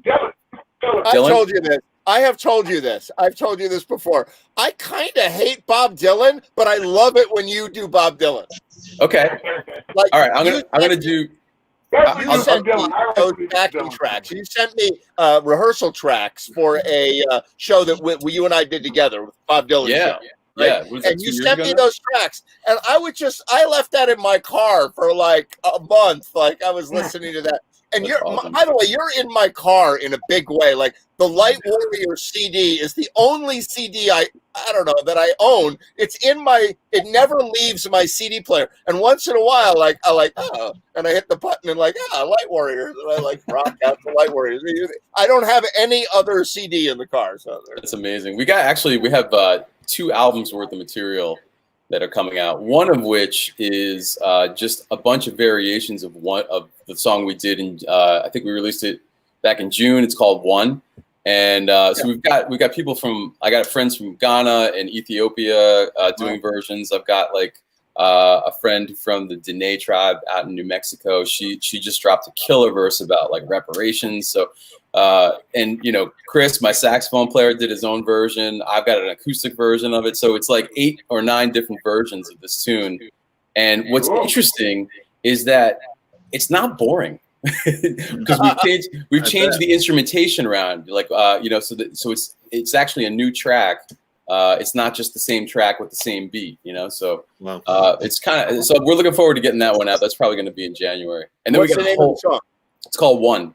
Well, that's One. Okay. Yeah. And then we've got a whole other album, like full length of brand new tunes that are going to be coming. So it's all, you know, just, it's a real creative time right now. You know, they say the Renaissance came after those historians say that it came after the plague. What was it? The Black Death? Exactly after the plague. Yeah. So, you know, when we get over this thing, I think there's going to be some really wonderful creativity. It's going to be exciting. People are saying. I will revert for the moment, and I've been really feeling the song Karina Karina, which is one of the earlier Dylan tunes. So, and I don't even know if he wrote it, but I actually think it was Leo, I can never pronounce his last name. Is it Kotke? Kotke. Kotke. Yeah. Cocktease. Cocktease? Yeah. Cocktease? Yeah, Cocktease. I've heard of him, yeah. You don't want me to try it. You've heard of him, huh? Okay, Ed. All right, we're gonna do a little Karina Karina for you. So.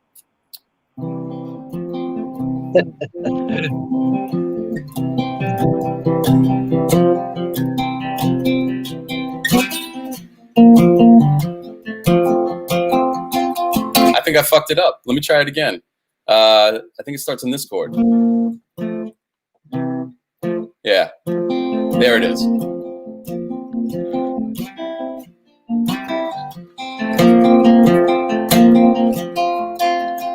Karina, Karina, girl, where you been so long? Karina, Karina, girl, where you been so long? I've been worrying about you, babe. Won't you please come home? I got a bird that whistles, got a bird that sings. I got a bird that whistles, got a bird that sings. But I ain't got Karina, life don't mean a thing.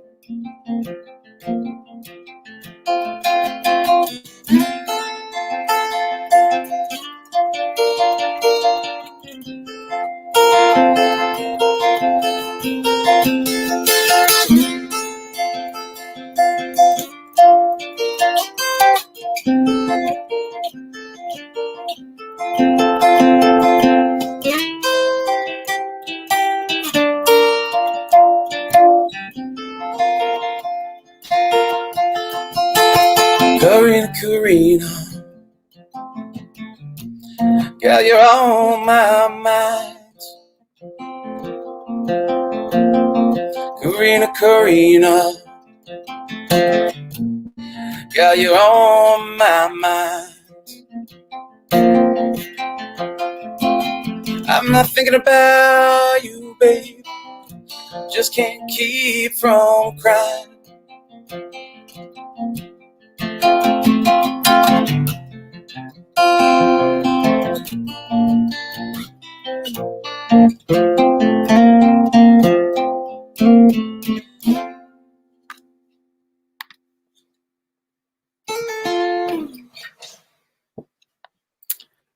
Yeah, sweet little love song. I don't know. There's something about it. It's like mystic to me. It's kind of a sad song, but I feel it.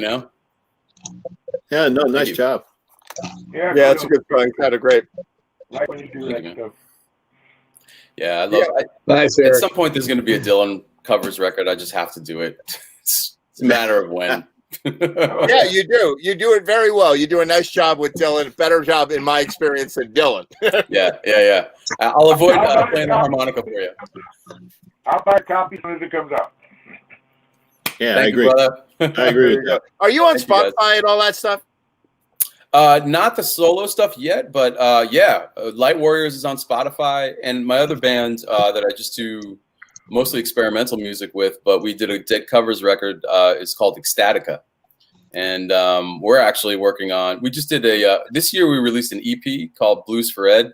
We did. It's interesting. This little project. It's a friend of mine who plays drums. We've been together. We've been friends for like over 20 years now, and a friend of his had passed away in 2015. Terrible motorcycle accident, and apparently this is just one of those really kind people that you're like, wow, why this guy? So we did an EP called Blues for Ed, and we recorded it literally in a day. It was mixed in less than a week, and we put it out because he wanted to pay a musical tribute to him. And when we were recording it, it was like, this wonderful open presence was, in the room with us. And so we have to believe that, there's other forces at work. And from there, yeah, no doubt. Right. So, and from there, I think so. I actually believe so. Cause I'm also a Reiki energy healer on the side, and that's a whole other story. But, so we've done 5 releases now, and his dad passed away this year. Or last year, I'm sorry, not from COVID, just from, really, I think it was a heart attack. So kind of sudden, and it really messed him up. But we did this really beautiful 3-song EP called Blues for Kenny. And it was like, it's like early fusion Miles Davis type stuff. Oh, nice. Meets a little bit of Sun Ra. I like We that. played, me on the guitar or me on the bass and him on the drums. And we just played and it just flowed right out.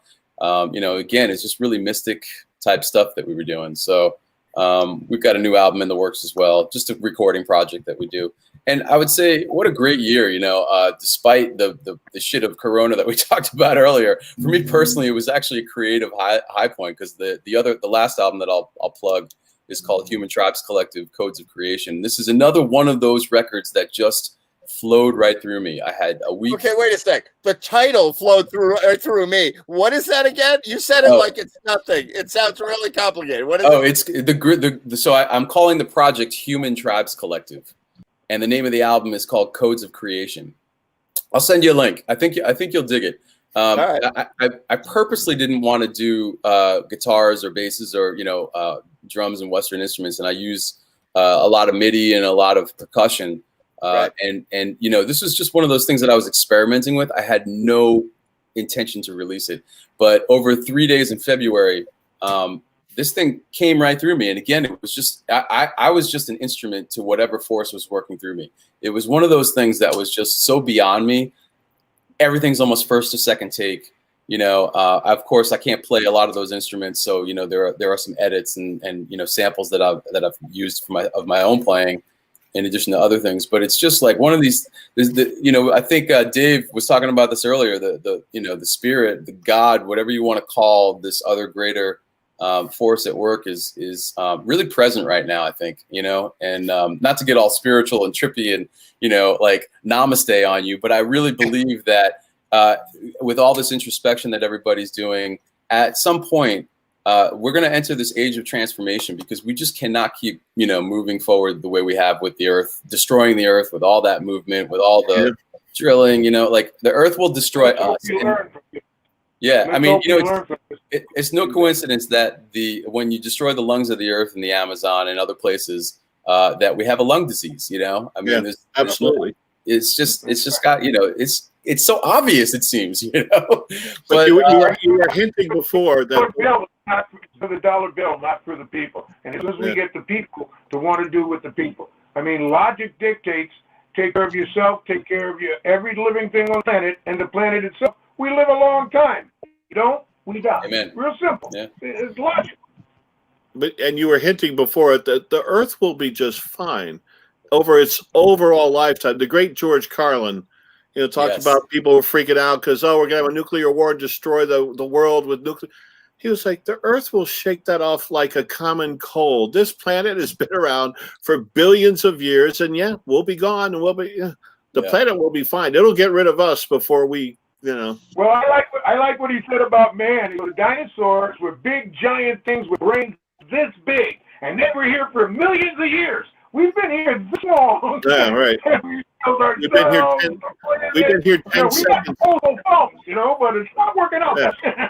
We've been here 10 seconds, and we're the most destructive fucks that ever. Yeah, there you go. Carlin, oh my God. Carlin.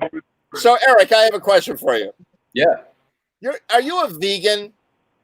No. Oh, thank God, because I'm going to play this.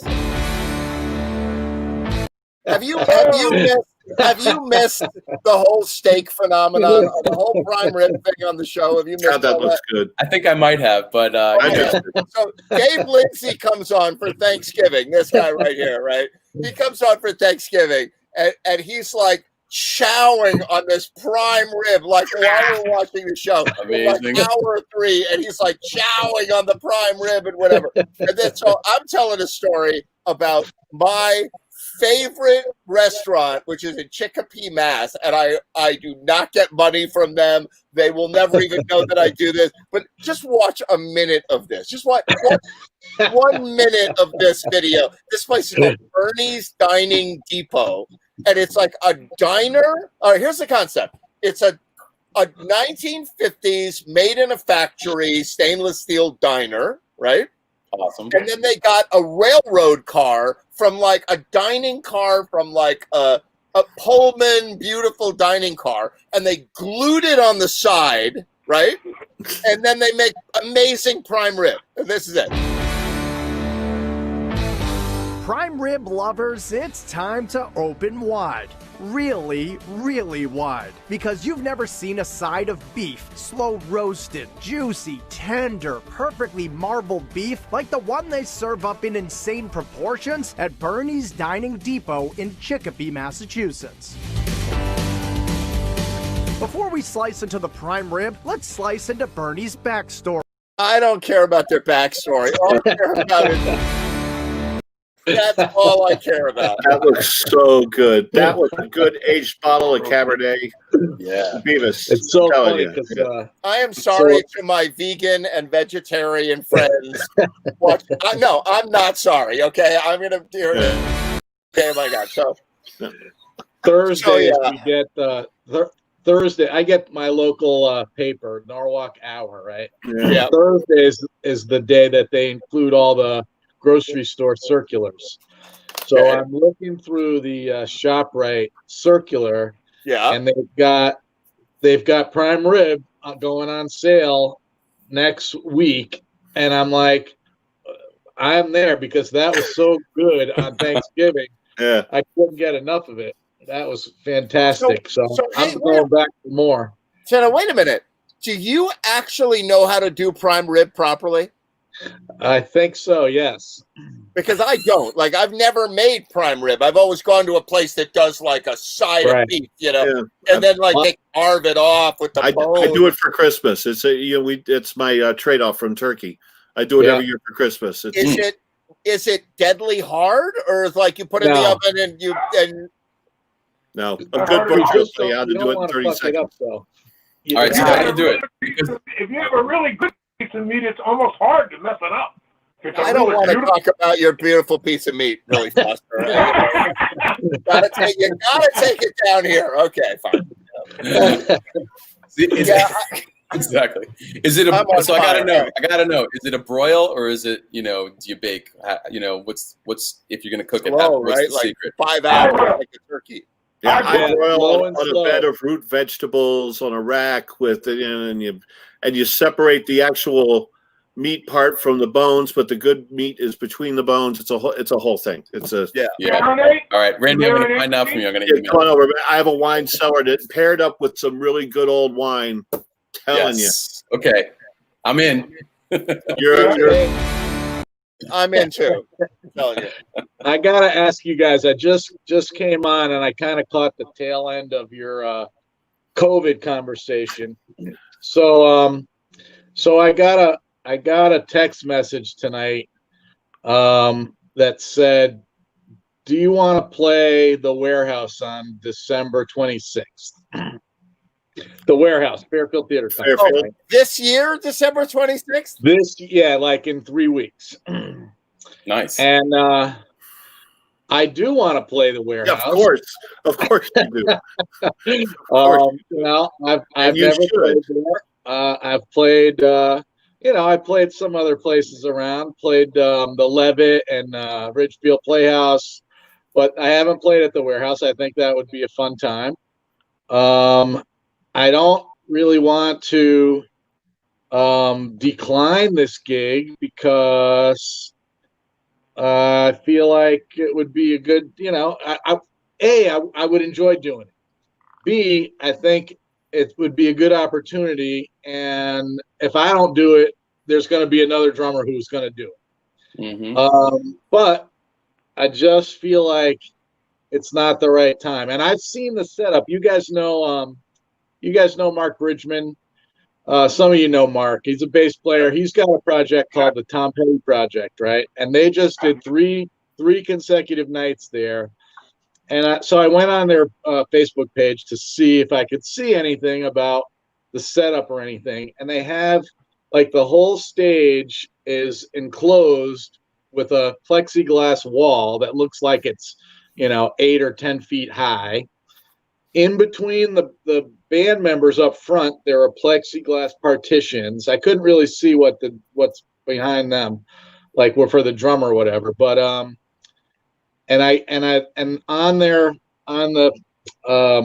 FTC website, it says they're obviously at a limited capacity for attendees, right? And they're keeping everybody 6 feet apart, and they've got, like, you have to stay with your pod of people. So I'm assuming that they're doing the best that they can, and maybe it's good enough. But I just don't feel comfortable doing that right now. Let me just answer you this, because obviously you need to soul search about this, and I don't even know how they're allowed to do this, but that's another story. But I know 6 people. I was just counting it up in my mind. 6 people who have COVID right now, who I think we all know. All 6, but none of them have said this in public. They let me know, and they said it quietly. They're all doing okay. They're going to be fine and whatever. But that's 6 data points that have COVID that are people that we know. Now, there's probably 20 that we know, but the others aren't saying it. And I just really worry that it's out there more than we know, and I really worry about that. I personally would say, you know what, great opportunity, but I'm not going to play a part in being a super spreader, That's the other thing. I was talking to Helen from the Kurt and Helen band, right? And she said, we're not playing now, not only because we don't want to be exposed, but we don't want to be responsible for people getting together in a place where they could get exposed, right? Like our friends and audience. And I'm like, that makes a lot of sense to me. Too. See, with my luck, I would say, because I backed out of the gig for this weekend. I posted I'm not going anywhere. But it would be exactly my luck to go do the one gig and catch it, and the next day they go, "We got the vaccine, everybody, come on, line up, we got it." That would be my luck, exactly. So I'm not going anywhere. I don't know. I mean, David, I hear you, because the place is cavernous. It's got a huge ceiling, and it's a great place. And you sound like me trying to rationalize a gig in my own head. Like, we're going to be separated. There's plexiglass, and it's and deep down in your heart, I hate to say it, you probably shouldn't do it, and I wouldn't. You're do absolutely it. right. Yeah. That's absolutely correct. And I just thought, you guys would understand my predicament. You wanted us to validate your bad decision, is what you wanted. I knew I could count on you. Yeah. We're a bunch of chickens. I'm glad we're a bunch of chickens on this one. Yeah. You know, everybody needs to be safe, and you know, That's what what I did with Billy, and that one was essentially outside. It was outside with some plastic wind baffles, but I mean, I was cold. It was outside. You weren't cold enough. No, Seven of them I did there, and each time I did, my wife was a little upset. So now she came to 2 of them, and she had a couple of major. But she said their detention. I thought it was fairly safe when you stood up. You wore a mask, and the band was separated. But she goes, if you're standing, you have to wear a mask. But if you sit down right next to somebody, you can take the mask off, and you were just there. What the hell is that? And then me hugging people that I haven't seen. She goes, what's the hugging? You know, so she got upset. So when it came to this last game, I just backed out. You know, she's right. That was not the time to fool around. Dave, he just gave you the best news of all, which is, God forbid you actually did get sick. You never hear the fucking end of it. You'll never hear the end of your life. Well, you're all about to hear the end of it because we are bumping up against 4 hours. Great to see you guys. That's Jam TV Show 39. We got number 40. We got Christmas Eve. We got New Year's Eve. Hope to see you all on that. Great to see you tonight.